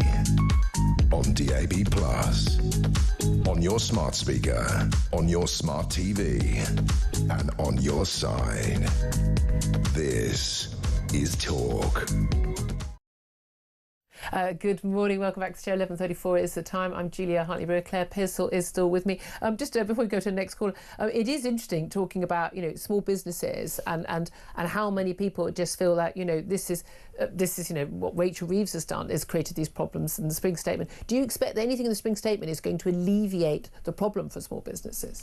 No, because the decision about national insurance contributions and minimum wage has already been done. It's already been taken, and it's going to be in April it comes to fruition. So no, I don't think there is going to be any good news for small businesses. I think it's going to be quite a misery. It's going to be a misery half hour. It is. Okay. Not great. Sorry. Well, let's find out what our next guest is expecting to hear in about an hour's time, when Rachel Reeves, the Chancellor, is due to stand up to give her Spring Statement, or emergency budget, as many people are calling it. James Mathewson is a former Labour Party spokesman. Very good morning to you, James. Good morning. Thank you very much for joining us. Now, we kind of know where you're coming from previous conversations, but also the fact you've written a joint letter, along with another commentator, to the Chancellor, asking her to rethink proposed cuts to welfare, and particularly to the personal independence payments for people with disability and incapacity. What is exactly you want her to do in her rethink? I think it's just about looking at the direction that the party's headed in general at the moment, Julia, and we see this across the country and people asking questions. And look, you've got Claire sat there, who I've done a lot of media with before, who's excellent, by the way, and you have your different political opinions, and people do have a wide range of views. And of course, those who are more conservative are never going to agree with Labour's economic direction on the country. They shouldn't. It's a different way of doing things. However, the Labour Party aren't even acting as you would expect the Labour Party to act at the moment. This is the concern of myself and other commentators. Look, we go out to bat for the Labour Party on a regular basis. I've come on here and been battered by you, black and blue, Julia, for some of the stuff the Labour Party's done that I will stand by, because they're things I believe in. But we cannot do that. We cannot defend the indefensible when they're cutting pip, when they're taking money away from the most vulnerable, when they are deconstructing the welfare state that they created, that the Labour Party was built to create. All right, I'm going to rip your soapbox away here. Defending the indefensible, hurting the most vulnerable. They're not planning to hurt the most vulnerable. They're talking about taking away some of these payments and making it harder to get these payments for people who don't really need it. Do you honestly believe that in the last few years, 1 million more people in this country are somehow so disabled and incapacitated that they are unable to work and need to be on full-time benefits? And way more, by the way, as a proportion of society than pretty much any other Western, as every other Western nation. Do you honestly believe that that has happened in this country? Well, yes or no? Yes or no? That's a yes or no. Well, no, what I do believe is that the welfare state in this country is very difficult to access already. Well, it can't be difficult to access because so many people are claiming benefits. Answer my question. Do you honestly believe that we've got 1 million more people who are incapacitated and disabled? That's the very fact that they're in receipt of papers that they've been found. Right, so by definition, if they're getting those benefits, then they must be in need of them. Through my experience of accessing those benefits, then yes, because I know how difficult it is to access those benefits. Look, it's not difficult. We've already established that it's not difficult to get them because so many more people are getting them now than they previously used to get them. But how many people have been turned down for them, Julia? Well, not very many by the sounds of it. What we don't want is anyone who genuinely needs those benefits to be turned down for them. And we don't want anyone who doesn't need them to get them. Surely we can agree on that. The problem is, as it stands at the moment, there are already people, I know people, there are people who, will know people who will listen to this show who've been refused welfare benefits, and they believe that people who are getting them, that there are people who are receiving them who aren't entitled to them or shouldn't be getting them in place of those people. Now, if you make it more difficult for everyone to access, then you make it more difficult for those people who are entitled to it. I see on a regular basis, when I worked for MPs in the northeast of England, we were trying to coach people through the PIP tribunal process because and Citizens Advice has to do this as well. You've got coal miners, who can't make a fist with a hand because of, vibration, white finger or other industrial diseases. And they're dressing themselves up smartly when they go to their tribunal, because that's what they do. They take great pride in their appearance. And they get there, and you know what those tribunals say? They turn around and say, "How did you manage to tie your tie?" Yeah, well, it took me 2 hours, but I did it eventually. It doesn't. Yeah, exactly. No, I understand. I absolutely understand that. But the key thing is, I think and we've talked about it so many times on the show. I'm saying all right-thinking people want to make sure that we have a system. Clearly, it needs reform because there are people who aren't getting it who need it, and there are people who are getting it who don't need it. Yeah. Clearly, that is the case. I don't believe, and I'm sure you don't believe, we've got 1 million more people in this country and a much higher proportion of people in this country who are in need of disability and capacity benefits than any other Western country. We are not. When I go to France or I go to Italy or America, I'm not walking around going, God, these people look so much healthier than everyone here in Britain, other than the tan. We're not having people crawling along the road here because we've got so many disabled people. It's a nonsense. There are clearly an awful lot of people who are either taking the mick, who are defrauding the state, or are people who actually a better way of helping them would be to help them into work rather than writing them off and putting them on the disability benefits for life. The difficulty with that is, Julia, that PIP is not about work. You could be in full-time work and be in receipt of PIP. Yes, but only 1 in 6 people on PIP are in full-time, are in work at all, let alone full-time. And I believe that is due to the state of our employment in this country, because employers don't make it easy, for people to be in work. It is difficult. Really, I mean, people can work from home doing loads of jobs now. Would that not make it easier for someone who was either, agoraphobic, anxious, depressed, or with a physical disability to be able to work? If you have the skill set that applies to those jobs that can be done from home, then great. That's great for you. Answering a phone is a lot of it. Working in a call centre. Yeah, but those jobs, I mean, you look for them. I mean, a lot of call centres now don't allow you to work from home. A lot of my pals who are in call centres have all been called back into the call centre, because otherwise the call centre doesn't exist. Yeah, but by the way, they were working from home for a long time. Look, I think we can look. There will be people who are going to be on the wrong side of this debate either way. But you're saying Labour's not acting as we expected a Labour Party to act. I mean, to a certain extent, Labour's done exactly what we expected the Labour Party to do. Growing the state, putting taxes up on small businesses, not understanding basic economics. What do you make of the expectation that, and certainly based on what Rachel Reeves has already said and other government ministers are saying, that these spending cuts that we're going to hear about today, £15 billion we're told, including we expect an extra £500 million on welfare cuts, and this is all basically due to, the world has changed. Somehow, the world has changed, things have changed. The only thing that's really changed, of course, is the impact of the budget from October and those 40 billion in tax rises announced by the Chancellor, and B, Donald Trump going into office. Who's to blame the most for that? I mean, you're right. Those are the things that have changed. I think the real difficulty here is the self-imposed fiscal rules that Rachel Reeves has made for herself, and she's not given herself the wiggle room. And I get it. Look, I get that she wants to be the Chancellor who, brings down the deficit and gets us into the green and, all those statistics, and she can show the charts and she can stand by them and be like, that's my legacy, that's my achievement. It's fantastic, right? Do you think, Gladys, who lives next door to me, cares about that really right now? Because the situation we're in cost of living wise, people want to see the impact on their lives. Yeah, exactly. And it's going to come down to that. But the Office of Budget Responsibility and other forecasters are pointing out that actually we're going to be poorer. We're going to be worse off. I think it's supposed to be about 1,400 a person by the end of this decade, based on where we're going, the downgrade of economics. But you say these are her self-imposed fiscal rules.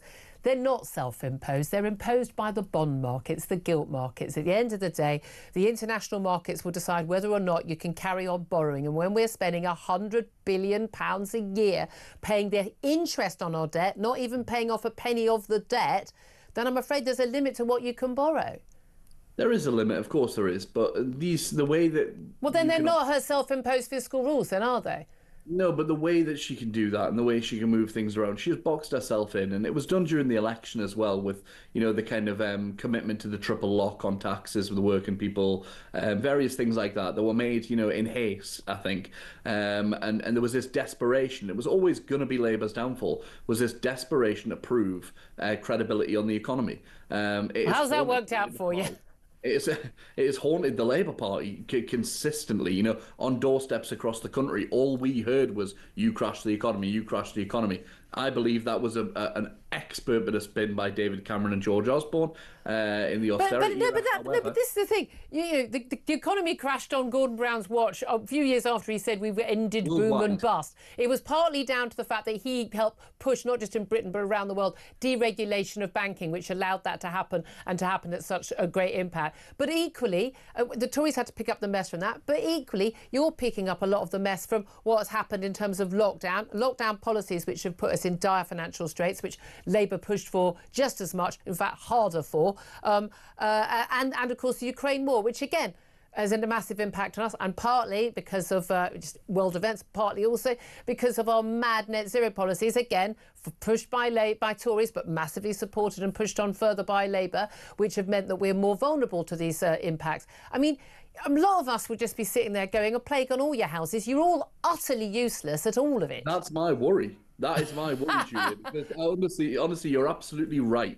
What happens, and we've got a younger generation coming up now. It has always been assumed that younger people, right, are more left-wing, that they're more progressive, right? That's not what we're seeing with younger generations at the moment, and I have huge concerns about this. The progressive values that I care about, that you and I, have differences in opinion on, but those values you think you're progressive. You think you're progressive, right, but... Well, look, whatever you want to call it, we have differences in opinion, don't we, right, on how we do things. So the way that I would like to see things done is in jeopardy because of the very fact that the Labour Party is allowing itself economically to be kind of, undistinguishable from the Tories. Yeah. And if that happens... But the main criticism from Tory voters who either didn't vote Tory at the last election, or in fact a lot of them who did, and who then went to vote Reform, was that people felt they'd voted for a Tory government and got Labour light. And this time round, you're saying as a Labour supporter, we voted for a Labour government, we've got Tory light. And when people talk about the uni party, I just want to ask you, I know one of Labour policies, which I completely disagree with, is to allow voting in elections for 16 and 17-year-olds, even though they're children. You can't buy a pint, you can't do virtually anything illegally, but you're allowed to vote and decide on the government for this country. But do you think that, given that the latest poll has showed something like 30% of 16 to 17-year-olds would vote for the Reform Party, again, we've seen this move in Europe as well, where young people moving to the right. Do you think that will put Labour off making that change? It should. Because fundamentally, it was always about fixing the vote, wasn't it? Trying to get more people who vote for you. That you and I know. Look, I'm not here to represent the Labour Party. I can say what I want now. That is the whole point of these systems, the whole point of first past the post. If we were about being entirely democratic, okay, we would have a PR system. No. PR is no more democratic than first past the post. No, I believe it is. I believe it's more. You believe it is, but it's not factually more. It's a different kind of democratic vote. That's all it is. Different kind of representation. But yeah, our system benefits the two main parties. Of course, it does. As long as it does that, I will back the Labour Party as the best vehicle in town for progressive change. Okay. However, if it keeps going down this path, I don't know how long I can continue to do that. Very interesting. James Mathewson, very interesting conversation. Former Labour Party spokesman James Mathewson. Claire Pearsall. James and I have disagreed on so many different issues, but it's interesting to see where the red lines are when it comes to support of your party. Yeah. And for him, this seems to be it. These red lines are drawn in with benefits cuts. He sees that as pretty much the end of the road for his... When you and I would think that they barely touch the size of what's needed. Absolutely. So he can't defend those. He could defend farmers, which I always had a disagreement with. Yeah, isn't it interesting, isn't it? Anyway, at 11:47 is the time. We're going to take a quick break. Then we're going to be talking about particularly that Motability car scheme and why that needs to change. We'll talk about that with Chris Snowden from the Institute of Economic Affairs. This is Talk, Home of Common Sense.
across the UK.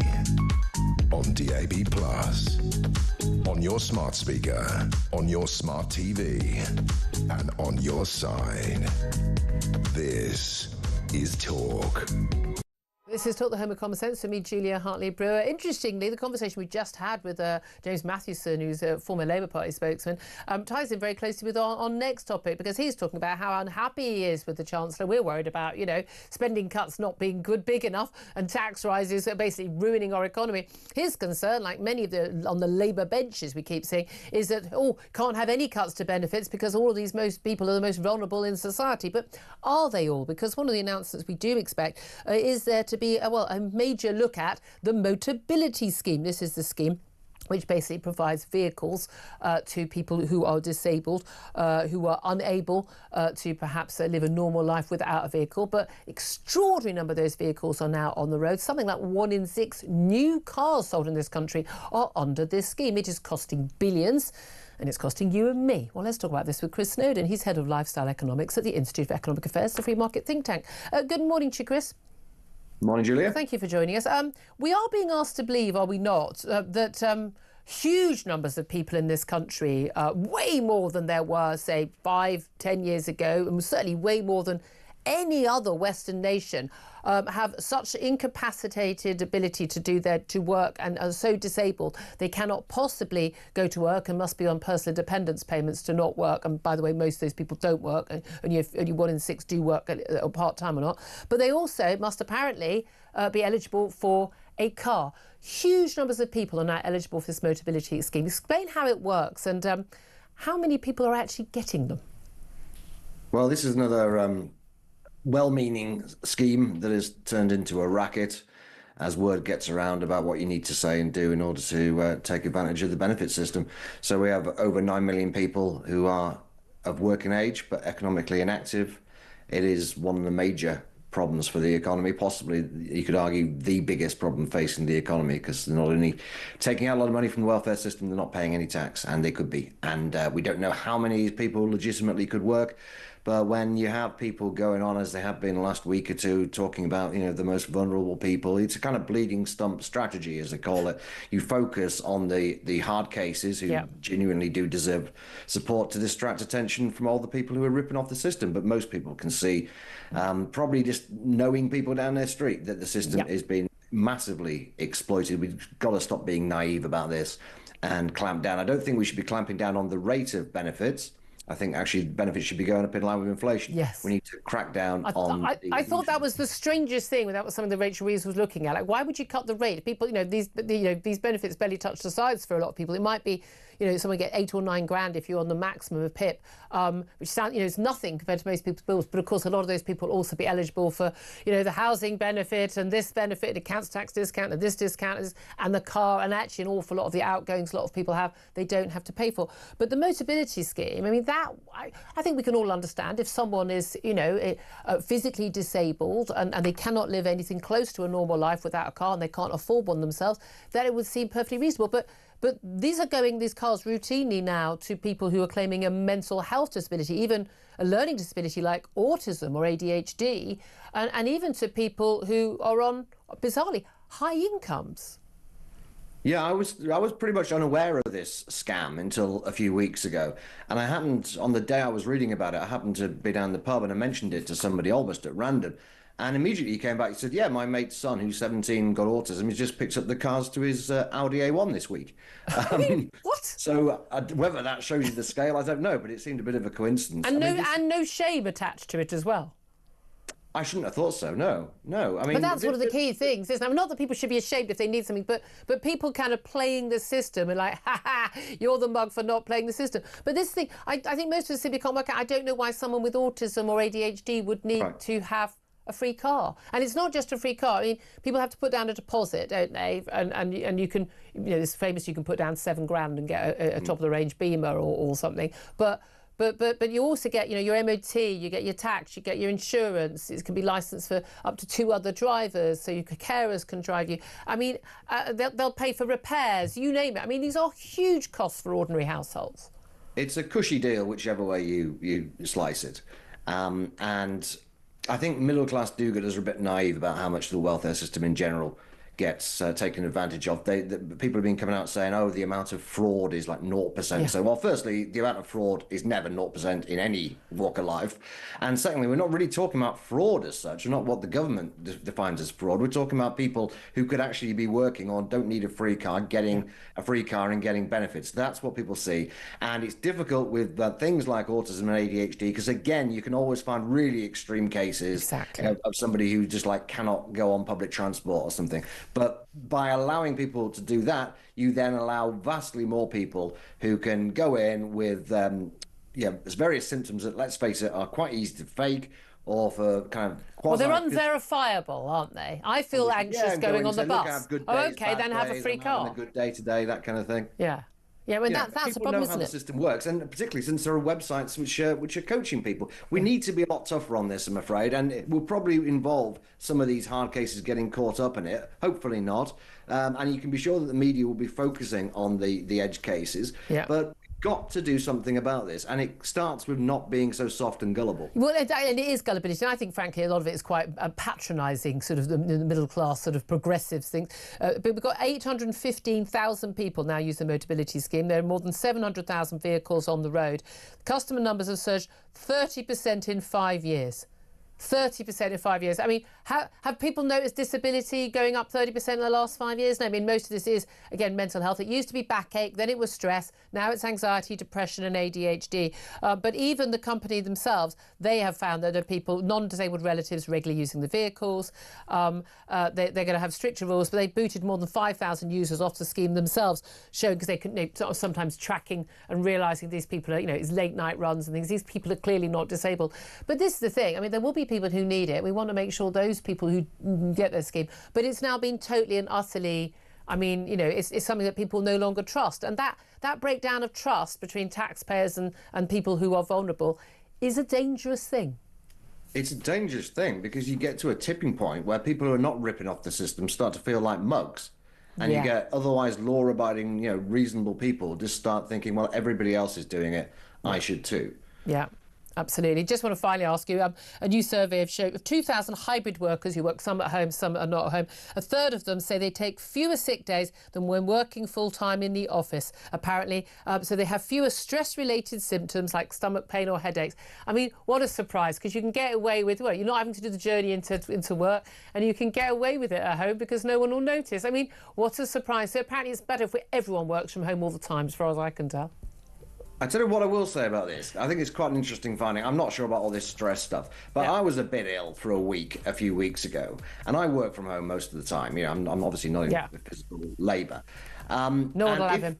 If I had an office job doing what I do, I would have been out of the office for 3 or 4 days because I wasn't ill enough. Wasn't well. So it did work in that scenario. But being ill, I could actually do quite a bit of work because it's not often you're that ill that you can't do anything. Yeah, but there's a trade-off, isn't it? But I never trust these self-reported surveys. I'm going to get Claire Purcell's thoughts on that in just a few moments. Chris Snowden, thank you very much for joining us. He's at the Institute of Economic Affairs. Up next, going to talk to Lord Frost about what we can expect from that spring statement coming up in just half an hour's time. This is Talk, the home of common sense.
across the UK.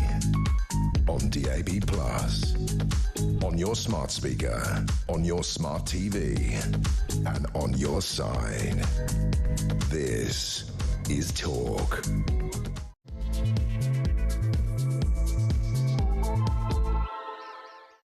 Very good afternoon to you. This is Talk, the home of common sense, with me, Julia Hartley-Brewer. Thank you so much for your company. You've missed a rip-roaring last 2 hours, but we've got a very exciting hour ahead of you. Whether you're listening on DAB+ radio or on your smart speaker, watching on YouTube or your connected device, it's great to have your company. What's coming up in the next hour?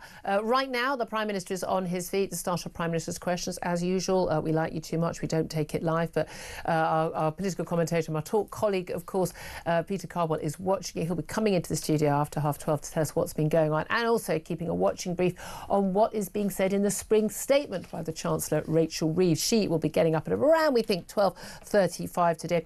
We're expecting her to blame world events, these strange world events that keep happening, as the main reason why Britain's economic outlook has worsened. The Office for Budget Responsibility has expected to halve the growth rate for this year and warn of rising inflation in the months ahead. I've been asking you today to get in touch about who you blame, because when they say world events, the only thing that's really changed is Donald Trump getting into office. Those tariffs and the fact that we're having to spend more on defence because the US are taking their security umbrella away from not just Ukraine but the whole of Europe. I want to hear from you. Who do you blame? Tell us why you blame them. Whether is it Rachel Reeves? Is it Donald Trump? Is it someone else? I'd love to hear from you. Give us a call, 0344 499 1000. Text the word TALK in your message to 87222. Get in touch with us on X at talkTV. Calls are charged at the national rate. Text costs £1. Standard network rate. Message, of course, message on X, and of course the message on our YouTube page are both free. Also going to be talking about Ed Miliband's net zero drive. It risks killing off not just British industry, but now it's the humble fish and chip shop at stake. You've gone too far now, Ed. You've gone too far.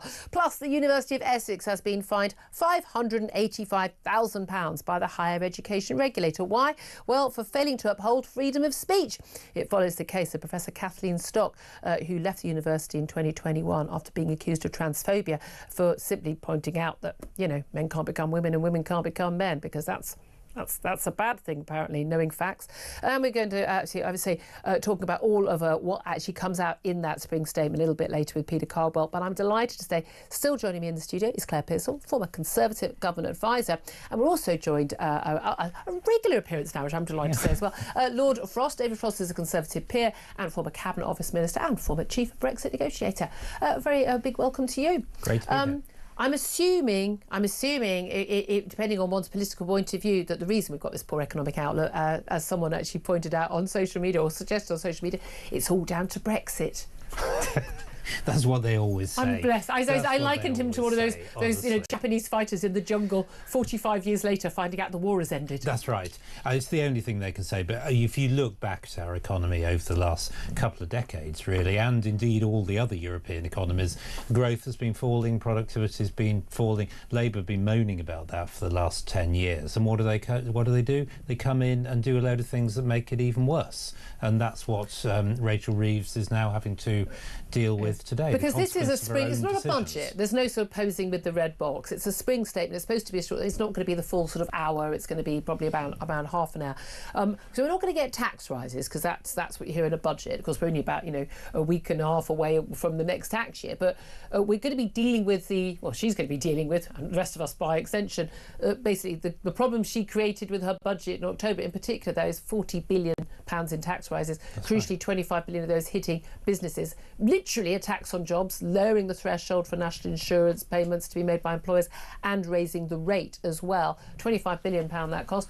And we know that has had an instant effect, even before it comes into place in April. It isn't even in place. She talks about events, but that's going to be the biggest event, and it hasn't even happened yet. So goodness knows what the rest of the year is going to be like. I mean, their problem is the Labour don't really understand honestly what generates growth. That's the real difficulty. I think that is the issue. That they've not got a business background. They don't really understand how a free market works. So they came in last October. They put up taxes. They borrowed. The effect is it slows growth, crushes the economy further, tax take falls, and there you are back in the same position. The OBR said last month the deficit was 15 billion bigger than they predicted in October. That's their black hole. It's all down to their work, and that's why Rachel Reeves got to find all these savings. Yeah. It's her own fault for slowing growth. They said that they got elected. They were, growth was their number one priority, and we're going to see that downgrading of growth by the Office of Budget Responsibility. Again, as you pointed out, it has been sluggish for many, many years. What do you put that down to? Because I'm not sure we can blame Donald Trump or the Ukraine war, Vladimir Putin, or even the national insurance rise for the fact that we have been living in a sluggish economy where, nothing really works very well, but we're paying higher and higher taxes and getting worse and worse public services. And yet, despite all these wonderful technological advances, with computers and the iPhone and AI and all these things, for some reason, we are less productive, particularly in the public sector. There's been zero productivity growth. Private sector, not as high as many other countries. We've seen pretty much blur growth for decades. What do you put that down to? Yeah, you're right. I mean, income per head is actually falling. It's kind of at the level of 2017, 2018 at the moment. So it's not surprising that people things feel weren't so bad in 2017. Well, it's true, but we like to have a bit of growth. It kind of smooths the way for a lot of things. I mean, there are a lot of things behind it. Over-regulation, difficulty building houses, planning, net zero that's putting huge costs on things, gradual increase of the tax burden, gradual increase in public spending. All these things together just take some of the dynamism out of the economy. They start to fur up the arteries. Economic effort becomes less and less worthwhile, and everything starts to fall. This literally stops someone from starting a business or expanding their business. Yeah, it just becomes that much more difficult. You've got more and more things you have to do on your sort of checklist all the time. There are more and more rules. This great employment law bill that's coming in, no doubt quite soon. All of that just makes it more difficult. You make it harder to sack people. You actually make people less likely to employ people. That's we know right. that from France, where basically after the 49th employee, I mean, a huge number of French businesses only have 49 employees, because once you have the 50th, pretty much if you would like to move the canteen table a metre to the right, you have to have a 6-month consultation period with a trade union. Yeah, and that's how it's going to get here. This employment law bill is reversing all the trade union reforms that we brought in. You're going to get loads and loads of rights on day one. So who's going to employ somebody, whether taking any sort of risk? All this stuff is just going to make it more difficult. And, they talk about growth, they talk about wanting to get rid of quangos and deregulate, but they aren't actually doing any of those things. It's just words. I'm going to come back at you, though, with other than those employment rights laws, everything that you talked about has happened under a Tory watch. Well, you lot were in charge for 40... I mean, I know people, there's a poll, and More in Common have got a survey today, basically more and more people are very unhappy. More than half of voters think Labour is spending too much time blaming the Tories. And actually, 1 in 3 blame Labour for Britain's growth crisis. The actual thing, this started a long time ago. I don't think we can even blame this all on the economic crash in 2008. I think this goes back before then as well. So, did the Tories do anything to make it better? Well, we delivered Brexit and gave ourselves the opportunity. Let's not forget that. Because for you, I mean, if you and me, I think that is the starting point. Brexit wasn't a moment in time. It's the kind of gate you've got to go through to do a lot of things that you don't have the power to do. I don't understand. What about being in the EU? As much as I wanted to leave the EU for democratic reasons, what was about being in the EU was stopping us delivering growth? Having sensible policies. We've chosen to do things that kind of go with the grain of the EU rather than anything different. But we've done that since too. Yeah, we couldn't. We couldn't change deregulate employment law. It's difficult to change environment and planning law. The restrictions on VAT. There are all kinds of things that just kind of tie your hands. But we've barely made any of those changes. No, since. Exactly. So you're absolutely right to say, in many ways, the Conservative government didn't do what it should have, and I personally obviously have been very critical of that for quite some time. But you're right. The Renters Reform Bill, football regulator, the smoking ban, all these sorts of things. They're Conservative bills by origin. They're worse under Labour, but we came up with the idea. Yeah, I mean, well done. Yeah, I mean, I know. And I mean, this is the thing. It is. I think it's a fair criticism of Labour, but again, because we've got lots of Labour people. We had a Labour guest on a little bit earlier. Point, actually being critical of Labour going too far with cuts, which when most of us know that we know the polling it shows that most people cuts aren't going far enough. But what people want, whenever they're polled, is they'll say things like, "Oh, well, I don't want spending cuts. I'd rather have tax rises." What they mean is tax rises on someone over there, those rich people over there, not me or anyone I know. Right. When they want spending cuts, but spending cuts on things, on services I don't use, on other people over there. Do we get, I mean, as one of our callers pointed out earlier, a lot of this is our fault, that actually, we put up with governments doing the opposite of what we, basically mandated them to do, things like immigration and issues like that. And as I've always said, we get the politicians we deserve. We demand that a party says we won't raise this or that tax. And then we put them in a position where they then basically lie to us, because you can't get elected unless you lie. No party is going to get elected saying, you know what, the country is in an abject mess. We're going to have to massively slash spending. We'll probably, to get investment going, have to raise taxes to do a lot of that as well. But this is what and it's going to have to be on everybody, not just on the rich over there. No one's going to get elected to say at some point, somebody's got to get elected saying that, or this country is doomed. We've got to turn this thing round. And, it was only under Tony Blair, the first Tony Blair term, the tax burden was pretty well 10 points, 7 or 8 points lower than it is now. Spending was nearly 10 points. But there was still, both Margaret Thatcher and Tony Blair, they reaped the benefit of the huge, North Sea oil boom. They did a bit, but the Blair government reaped the benefit of all the reforms that Thatcher and Major did. He didn't row back on any of them. And then we lost all the benefits. But this is not some sort of fantasy world where tax and spending is ridiculously low. We had it only 20 years ago, and the economy was doing a lot better. Yeah. And until we can get back to that point, the country's not going to succeed. If you were Rachel Reeves right now, and I don't know if you did ever work at HBOS in the complaints department, or did 5 or 10 years, easy mistake to make to know which one it is, at the Bank of England. Which of us has not forgotten 5 years of where we worked? Come on. Yeah. It's just a blur. If you were the Chancellor and you were making these decisions right now, what would you announce today to get us back on track? Well, I think what needs to be said is that the country's on the wrong track. Some very difficult decisions are before us. You're all going to be able to take less from the government. We've got to get taxes down too. We've got to start deregulating. If I was her, I'd be saying drop the employment bill, drop the football regulator, drop all these things that are making life worse. But I think a lot of British people now sense something is going deeply wrong with the country. They can look around and they can see it doesn't look great. They can see things are on the wrong path.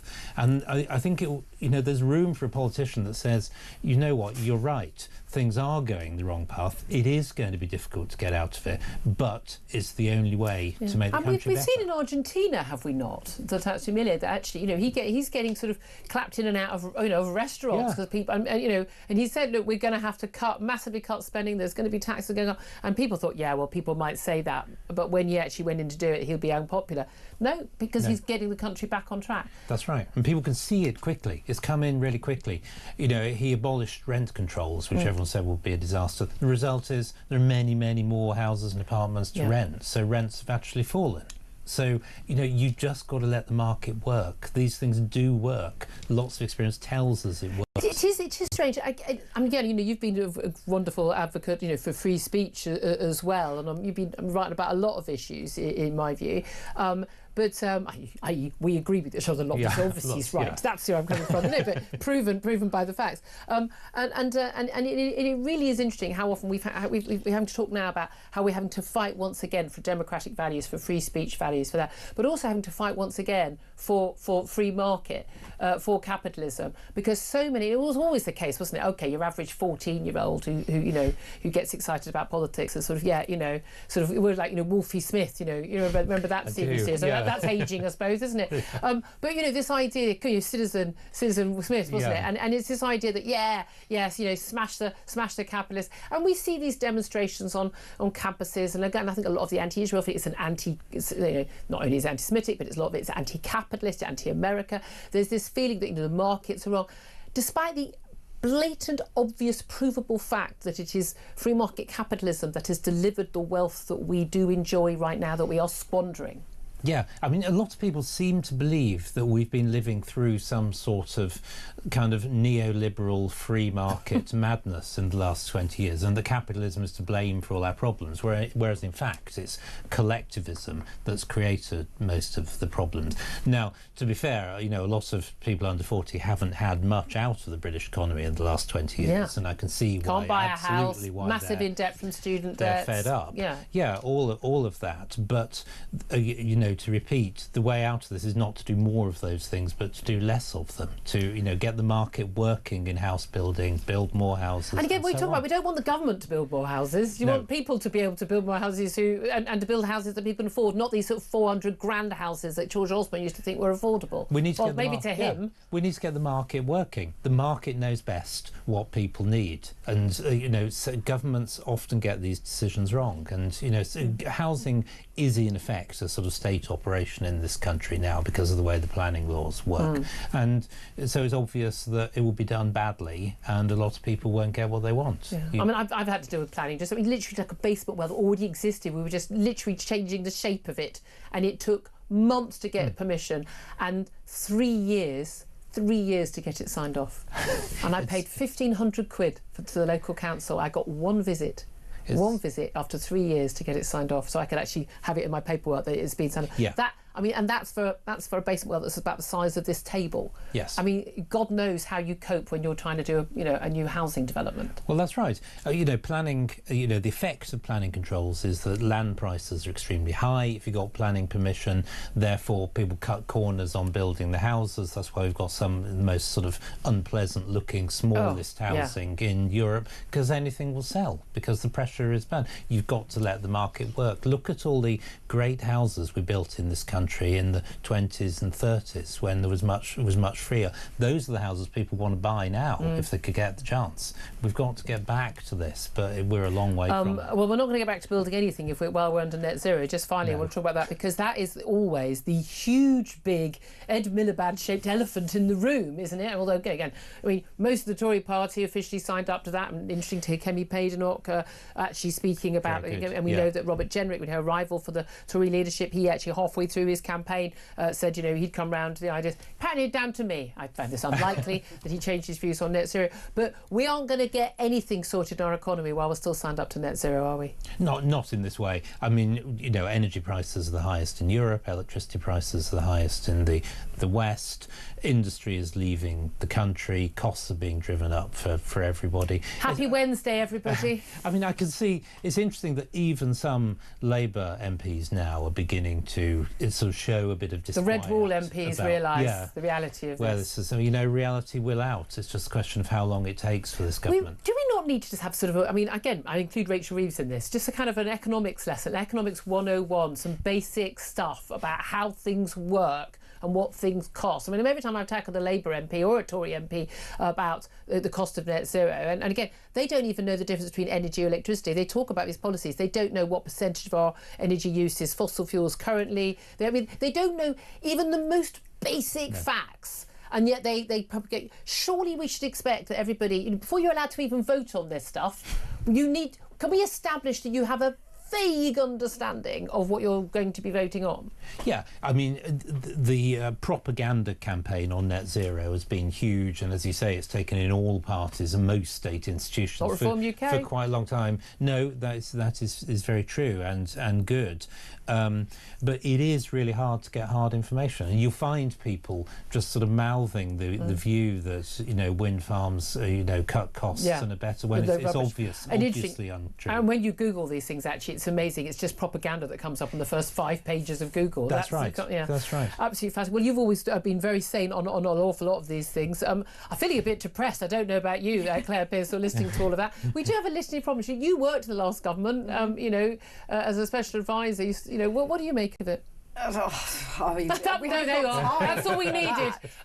I don't think we've got time to run through it all, but I do think it's interesting. I do think the Labour government do know what the free market is. They just don't like it. Free market worked really well for Keir Starmer, his pay negotiations and his pension. He likes to turn it on and turn it off when he feels like it. Do you think all the politicians at the top level, they do, and all parties, they do actually get it? It's just a question of whether or not they're willing to. I think they do get it. I think that they have pressures from their own members. They have pressures from trade unions if you're the Labour Party, or rich donors if you're the Conservative Party. There are many pressures pushing in on leadership. Lord Frost? Yeah, I think on the left, the Labour Party, Lib Dems, there's this pervasive belief that they know better. I think you're right. They kind of understand in some abstract way how the market works, but they think they know better how to get good outcomes, and they love telling people what to do. And they believe they can spend money better than people can spend it themselves, which is always the crucial thing. Very big thanks to Claire Pillsbury staying with me. Lord Frost, thank you very much. The Conservative peer, former Cabinet Office Minister and our former Chief Brexit negotiator. Always great to have you in the studio. Love to hear your thoughts and what you had to say. Get in touch, 0344 499 1000. 12:22 is the time. Up next, going to talk about free speech and why a university has been fined for, basically infringing free speech by just basically labelling someone transphobic for pointing out, basic biological facts. And we're going to get to what is going to be announced by the Chancellor, Rachel Reeves, in the spring statement. That's due in about 15 minutes' time. This is Talk, the home of common sense.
If you look at the way that the Prime Minister has been convening European allies and Canada, Australia, New Zealand in support of our friends in Ukraine, this shows the UK leading the way. That's what our American friends want to see. They want to see Europe taking a greater share of its security. That's what Britain wants to see as well. That means all European countries spending more on defence and making sure that when they do, that defence spending is more lethal by us all working together.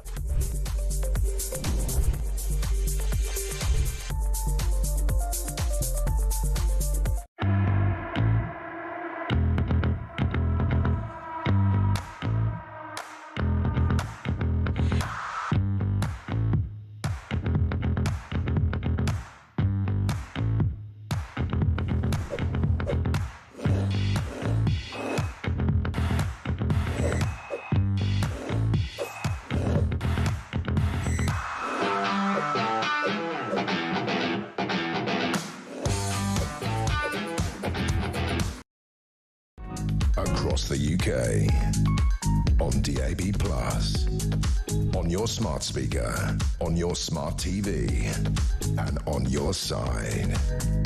This is Talk. This is Talk, the Home of Common Sense with me, Julia Hartley-Brewer. 12:26 is the time. Do get in touch. Want to hear more calls from you. 0344 499 1000 about what? Well, who do you blame for the mess we're in when it comes to our downgraded growth outlook? I mean, what does this mean? It means we're all going to get poorer. Things are going to get worse before they, if ever, get better. Who do you blame? Is it the world? Is it Donald Trump? Is it what was actually announced by Rachel Reeves in her last budget? Love to hear your thoughts. 0344 499 1000. Calls are charged at the national rate. You can also text on 87222.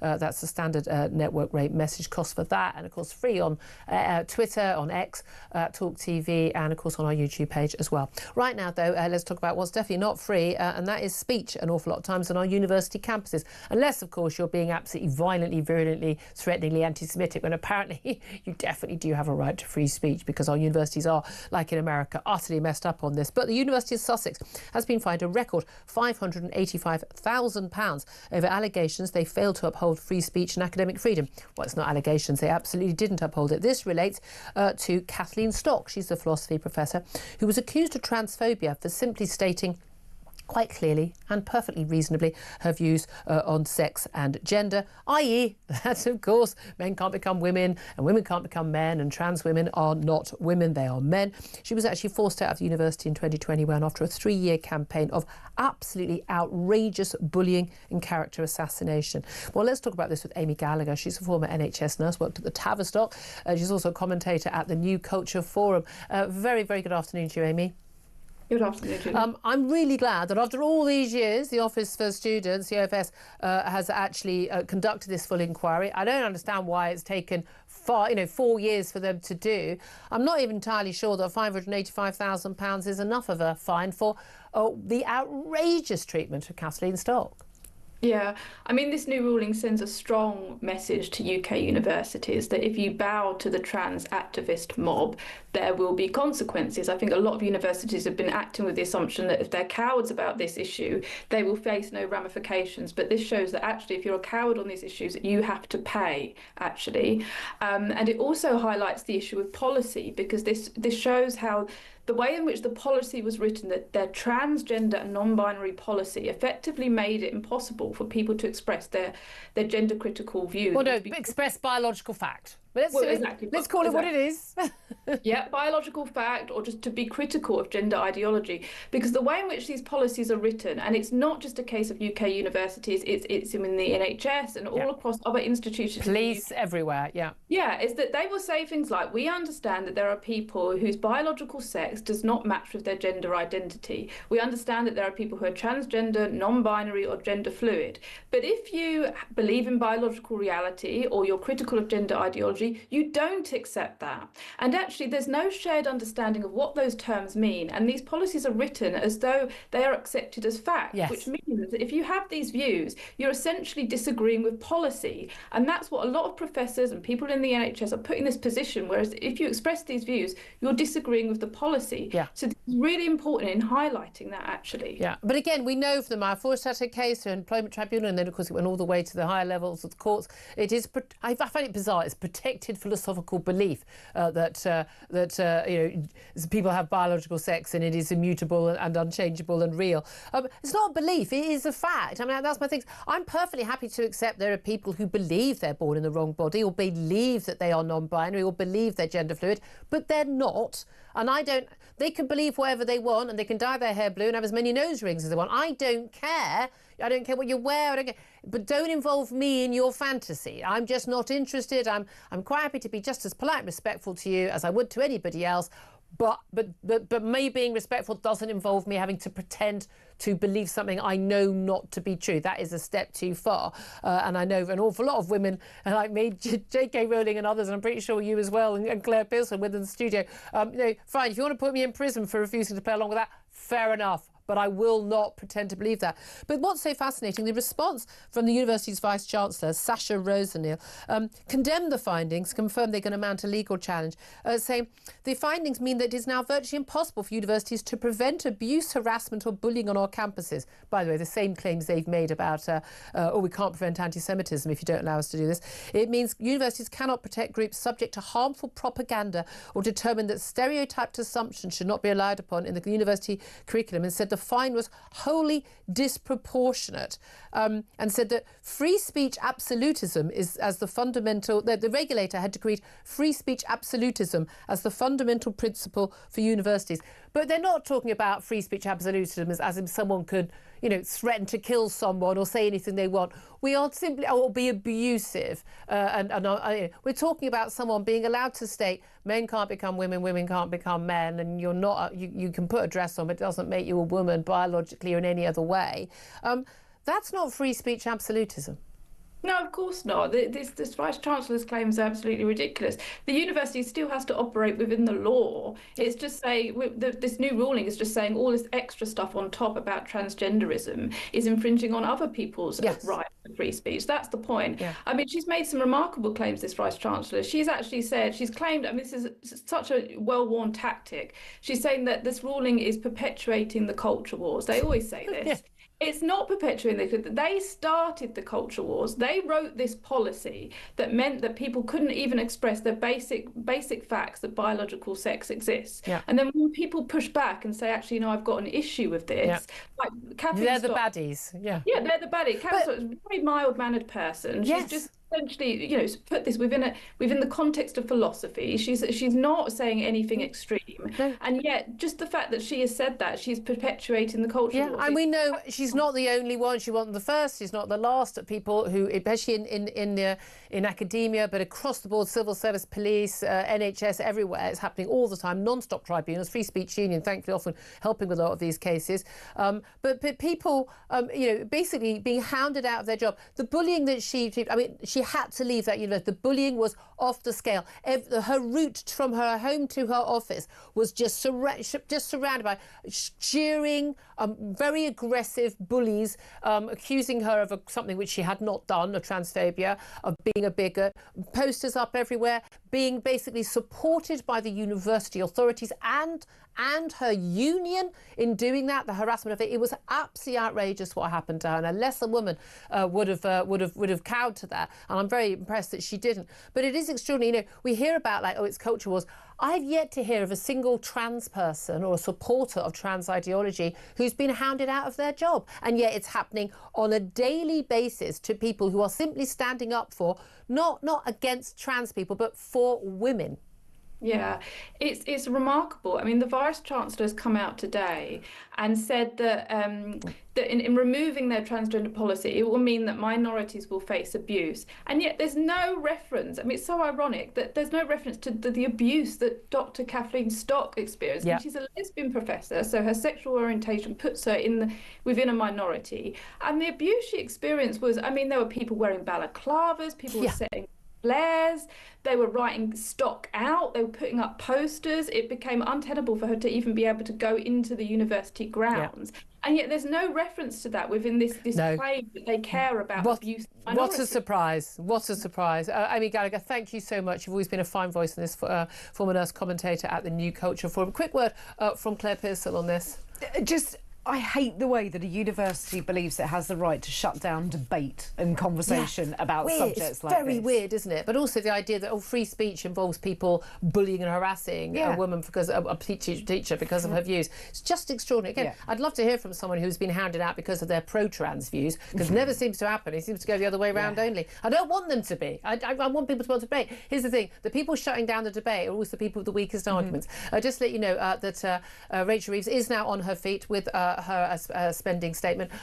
We are going to get the latest on what she has to say from Peter Carbot in just a couple of moments. First up, though, it is time to find out how you could be in with a chance of winning Oasis tickets at Wembley, plus £10,000 this summer.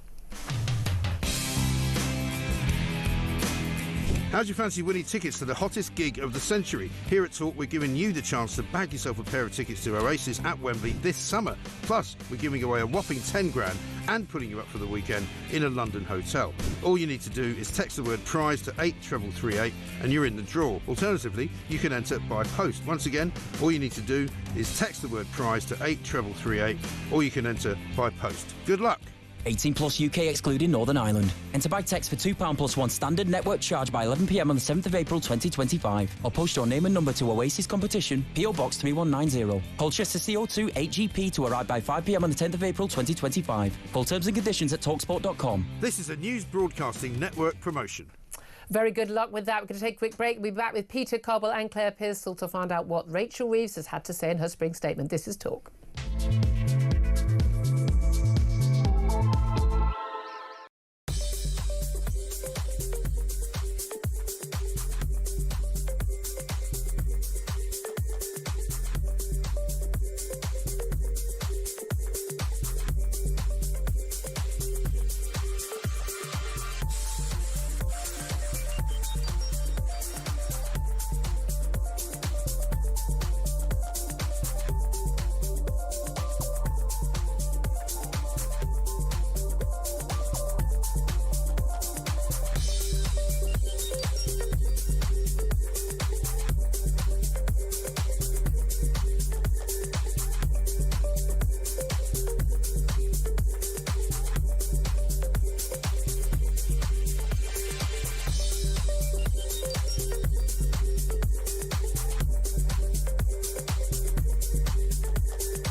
Across the UK, on DAB+, on your smart speaker, on your smart TV, and on your side.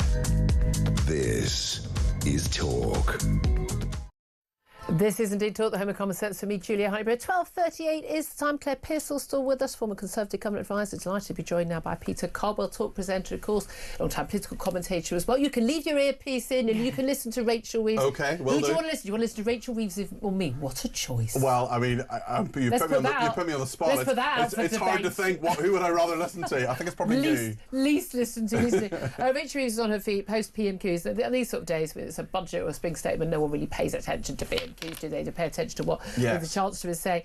She said so far, the world is changing before our eyes. This moment demands an active government. What does she mean by that? Well, she's certainly mentioned global instability a number of times already. Ukraine, for example, she had a big section slagging off Kwasi Kwarteng and Liz Truss's mini budget, unsurprisingly. Which is weird, given that the cost of borrowing for the government right now and our £100 billion interest payments on our debt is higher than it was when Liz Truss had her budget. Yes, indeed. But certainly what she wants to do today is set out some form of stability. She's talked in the early stages of, I mean, she's just been on her feet for probably less than 5 minutes now, actually. She's talked about how... Too long! She talked about how she wants to make sure there is there are the economic conditions. She says that in the last 9 months, the political stability that hasn't been there for a while, the economic stability, she says, is there to allow the Bank of England, for example, to cut interest rates. And she's talking about the good bits, and she's sort of trying to warm people up. But very shortly, we're going to get to the pain. And this is the key thing, and we're going to see all the documents a bit later this afternoon, but the Office for Budget Responsibility. Now, this is the thing. The welfare cuts last week didn't go far enough, according to them. They're not going to make the savings. We're not quite sure what the figure is yet on that, but they're not going to quite make the savings they claim they're going to make. In my view, they didn't touch the size of what we needed anyway.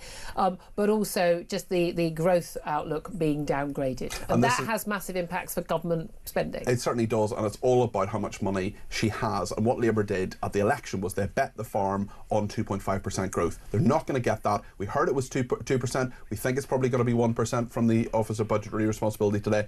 And those cuts to welfare that you mentioned. They were meant to be $5 billion, but we think about $1.5 billion of that has probably been eaten up by all these extra factors. So we'll see what happens. But again, that 2.5% growth, I mean, again, it's not fabulous growth anyway, if it's kind of where we've roughly been in recent decades. But there was no, I mean, No one seriously thought that's what we would see. And it comes back to the fundamental principles that you can only get money from 4 different places. You can get it from that growth, you can get it from borrowing, you can get it from taking it from other pots, or you can get it from taxation. We're hearing there's no taxation today. Yeah. The fiscal rules that Rachel Reeves has says that she can't borrow money to fund day-to-day spending. Well, that's going to be really, really difficult, and if she actually breaks any of those rules, I don't think it's going to happen today, but it may happen later in the year. Well, where does that put her credibility as Chancellor? Right. Well, you put your headphone back I in, will. you find out more when you say Claire Pearsall. I mean, again, Rachel Reeves has said that the Labour was elected to bring change. Yes. And that's the thing, they kept saying change. And we all kept going, what change? What exactly changed? And the interesting thing is the amount of people who were really furious that they didn't actually, Labour voters, like they'd say they're complaining, oh, we've got a Conservative light, we've had all these benefit cuts and spending cuts and things coming ahead. We're not getting what we want. Of course, people complained they had Labour light for the last 14 years. But a lot of these things that they were saying, we're going to do this, we're going to do that, we're going to give these pay rises for public sector workers, we're going to spend it on this, spend it on that. I mean, the reality was the numbers never added up. No, they didn't, and that was the really poor aspect of this, is they weren't really held to account. The Labour Party especially. Everybody pointed out that Tories and Labour and Lib Dems, none of their numbers added up. But when you had people out on the media around, Labour were not pressed enough ahead of the election as to how their figures were going to add up. Everyone just went, oh, OK, you're not the Conservative Party. And that was about it. And that was about as much as we've got. Yeah. So after the election, of course, everybody said, now we just have to put up with what the Labour Party have got. And this is where we're at. Lots of people on the phones today talking about how we are, we've got a problem of trust, that people simply do not trust what these politicians say they're going to do. We talked also a little bit earlier about how, we expect them to lie to us. Would Labour have got elected if they said they were going to put up our national insurance as employees or our income tax or other things? Well, no, realistically, they may not have. But anyone paying attention knew that the numbers didn't add up. The key thing is what they've chosen to spend money on. So those pay rises for public sector workers, £40 billion of tax rises that we saw in October. Yeah. And the key thing about that is that massively, massively impacted small businesses, medium-sized business and big business, and those are the people who create growth. Do you think there is a fundamental lack of understanding, and I don't think it's just on the Labour benches, I think the Tory benches has been a big problem as well, of not actually understanding that growth comes from the private sector and not from the state? Fundamentally, the Labour Party don't like the private sector. It sees it as an enemy. Evil, bad. Yeah, and so they don't want to give any credence to the fact that if you invest in those kind of industries that allow small businesses to be able to prosper, then that economy will grow and more jobs will be created and money will flow through. But they don't like that because what they want is everything to be very fair and take the money from other people to pay themselves. Oh, yeah, everyone wants the money to come from other people. She said that she's sticking to her fiscal rules and she's got this £9.9 billion, terribly convenient £9.9 billion of space. But as we were discussing with the Economist and Telegraph columnist Liam Halligan earlier, the fiscal rules aren't imposed by her. And so Labour people saying, oh, you can drop those rules. They're kind of made-up rules anyway. They're imposed by the market. And the cost of our brand, and I did this is staggering. We spend £100 billion every year right now servicing our debt. That's paying the interest on the debt, not paying the debt off. The debt we've got, of course, we had from the economic crisis, the debt we had from 2008, the debt we've got from lockdown, from living with outside our means for all these decades.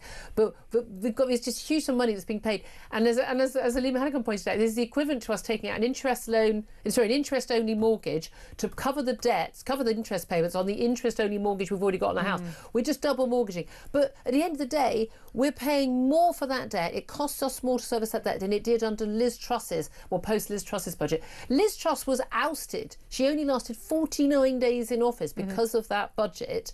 How come Rachel Reeves is still in a job? Well, currently in a job, and I think that we have to look at what her long-term ambitions are going to be, and I don't think that she is going to be in position for that long. I really don't. You think she will be ousted? Yeah, she's going to be used as the handy scapegoat for all of the country's ills when it comes to the Treasury, and at some point Sir Keir Starmer will say, do you know what, we need to move on, we need a different approach, we need to change, and she'll be out. The claim that, of course, it's all, the global economy, that's the issue. She said today the global economy has become more uncertain. She's met her stability and investment rules 2 years early.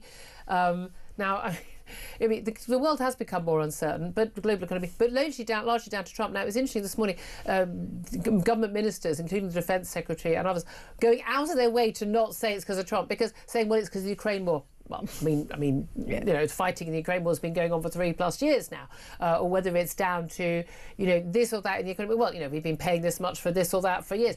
The fundamental change has been there was a budget that put £40 billion of extra tax on that dampened down any growth and hopes and expectations. And Donald Trump got elected in November, came into office in January, and has basically we've got the tariff war, and B, which will impact us, not yet really, but it will, and B, the decision to basically remove that defence umbrella from Europe, and therefore meaning we're going to have to spend more on defence. When she says that's what's uncertain, those are the two things, and one of them was within her control. Absolutely, and it's quite interesting when it comes to the President of the United States, because we know full well what Labour's view of President Trump is. It's not a favourable one, but they now have to be so incredibly careful, because we do need to carve out deals for British steel and things like that when it comes to tariffs, and if they're not careful, they will damage the economy even further. OK, just so you know, the Office of Budget Responsibility have estimated that Labour's cuts to the welfare budget will save £4.8 billion. We were told it was £5 billion, so she's got to find a bit of room.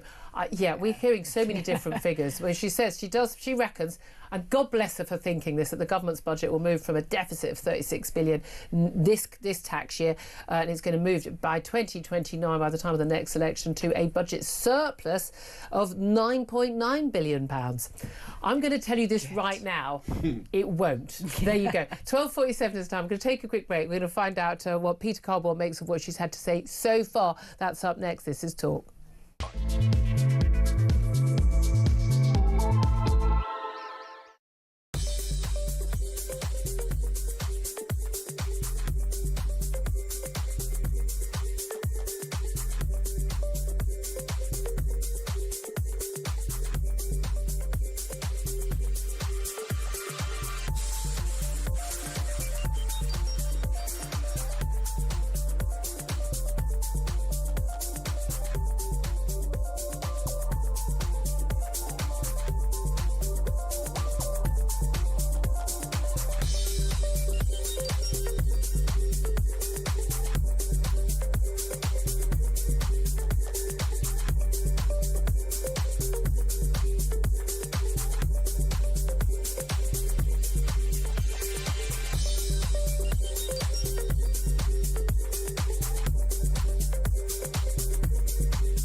Because they're in a hurry, because they don't want to spend too much money, they are forcing their own backbenchers to vote in favour of slavery. I tell you, I ran into good Labour MPs last night who were absolutely distraught with being asked to vote for this. Over 90 didn't turn up, by the way, to vote for this. Wow. That shows you that they've had enough. And I really think that is the biggest lesson of all. The Labour government is in a mess over this, and they need now to stop and say, right, OK, we're not going to do any more until we have sorted this out.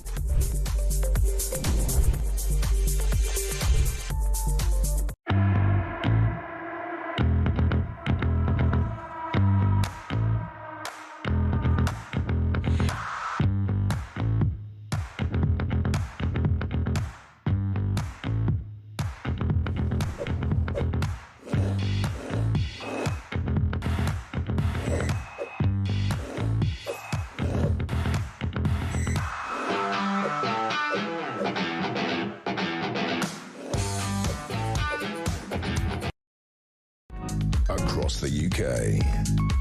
On DAB+, on your smart speaker, on your smart TV, and on your side. This is Talk. Very good afternoon. Welcome back to the show. 12:51 is the time. Keeping a close brief on Rachel Reeves and her spring statement, not bringing it to you live because we like you too much, usual rules. Claire Pearsall still with me. Peter Cardwell, talk presenter and political commentator as well. You've been watching and listening to what she's had to say, Rachel Reeves. A lot of scene setting. The world is changing before our eyes, etc., etc. Have we got some nitty gritty? Has she actually announced anything? We've got some big news, Julia. There's a really, really serious thing that she's announced. Game changer. There's going to be a crackdown on tax evasion. Brilliant. We've never ever heard that from any chancellor. Are they going to go for more efficiency in except public every sector? Single time? So yes, tax evasion being different from tax avoidance. Yes. Tax evasion is actually illegal. You thought they were already on the case on that. One would have thought so, but certainly on welfare, more substantially and more seriously, we've heard an awful lot on that. And Rachel Reeves says the Labour is the party of work. If you can work, you should work, and if you can't, you should be properly supported. And she's talked about the health element of universal credit will be cut by 50%, then frozen over the course of the rest of the Parliament. The net package worth 3.4 billion, down from 5 billion. So there's some definite adjustments there, dealing with the financial realities that Rachel Reeves is dealing with. Right. I mean, again, it's just interesting that they're going to the health element of universal credit. There are different aspects you can get money for universal credit. That's going to be cut by 50% and then frozen. But I think most people don't want benefits cut. Mm-hmm.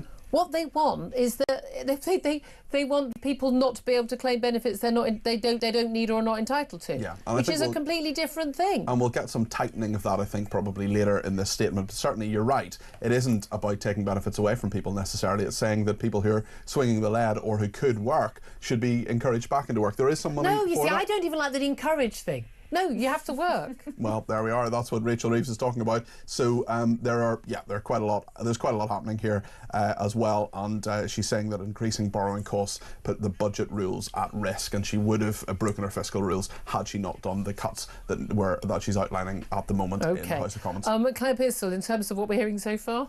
Well, there's nothing that is unusual, especially when it comes to tax evasion. It just makes you laugh that she wants to come down even stronger. Well, just come down on it. Yes. You don't need it to be levels of strength. No, indeed. And again, the argument on this was very much on the benefit reform, was that it was very much about, it was the morality of it. Yeah. And now it's about the finances of it. Mm-hmm. Again, she's also talked about defence spending is going to go up by £2.2 billion.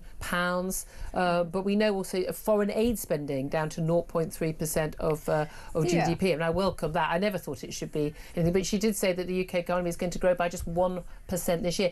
But if all of their policies have been predicated on them getting 2.5% growth, which is never going to happen, well, what a surprise, numbers don't add up. Well, wasn't this a fully costed government that was coming in? There's apparently a fully costed manifesto, but I don't think that was actually the case. Very interesting point as well that has been made about 10 minutes ago, where she pointed out that Britain pays £105 billion a year just servicing debt. I mean, that is a colossal amount of money, more than the entire budget for Defence, the Home Office and the Ministry of Justice combined. Yeah, wow, indeed. I mean, this is the thing. I was going to say, should we go back to Rachel Reeves? But luckily, we're not going back to that. She only supposed to speak for about half an hour. She, of course, let's talk about the politics of this, Claire Pearsall, because she, of course, is going to be facing a lot of criticism on the back benches. Labour MPs, and it is some probably within the cabinet as well. They don't want benefit cuts. Well, this isn't what I elected a Labour government to do. It's not what I stood for, not the platform that Labour should be standing on.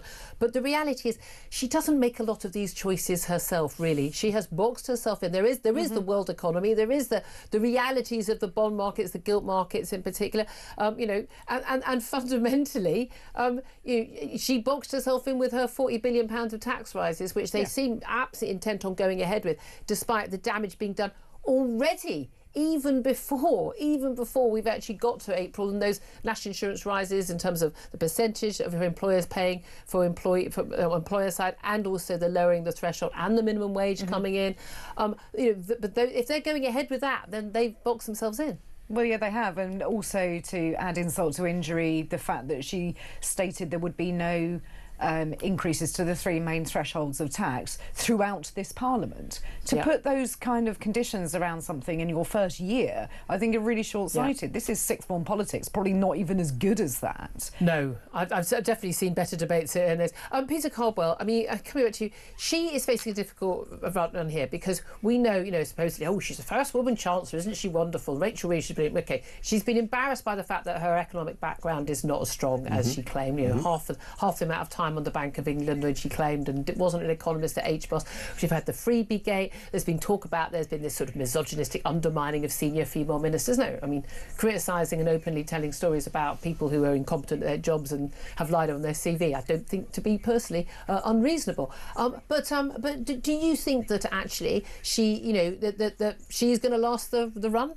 I think that it's really interesting that Keir Starmer seems to have subcontracted his entire economic policy to his Chancellor. That's always a dangerous strategy, but it's also something that can insulate him. So if he gets rid of Rachel Reeves between now and 2029, gives it to someone else, it'll be very interesting to see who that is. I think there could be a very interesting dynamic within the Labour Party. There's also a huge number of people agitating for a female leader of the Labour Party as well. So very interesting one. Yeah, I mean, exactly. Again, no one really cares about the stuff. What we care is about the pound in our pocket. And when we talk about all these things about fiscal rules, when we talk about all of this other stuff, fundamentally, people don't really care what's going on a graph. They really don't care. That's true. Yeah. What they care about is what is actually going on in pound in their pocket. You're if you're running right. a business, that's what they actually care about. What is it affecting them? And the reality is people are going to feel poorer, and the Office for Budget Responsibility is basically saying we are going to be poorer, and that's what matters. Yes, it is, and I think that people will, as you say, a lot of the language around this fiscal headroom, all these kind of,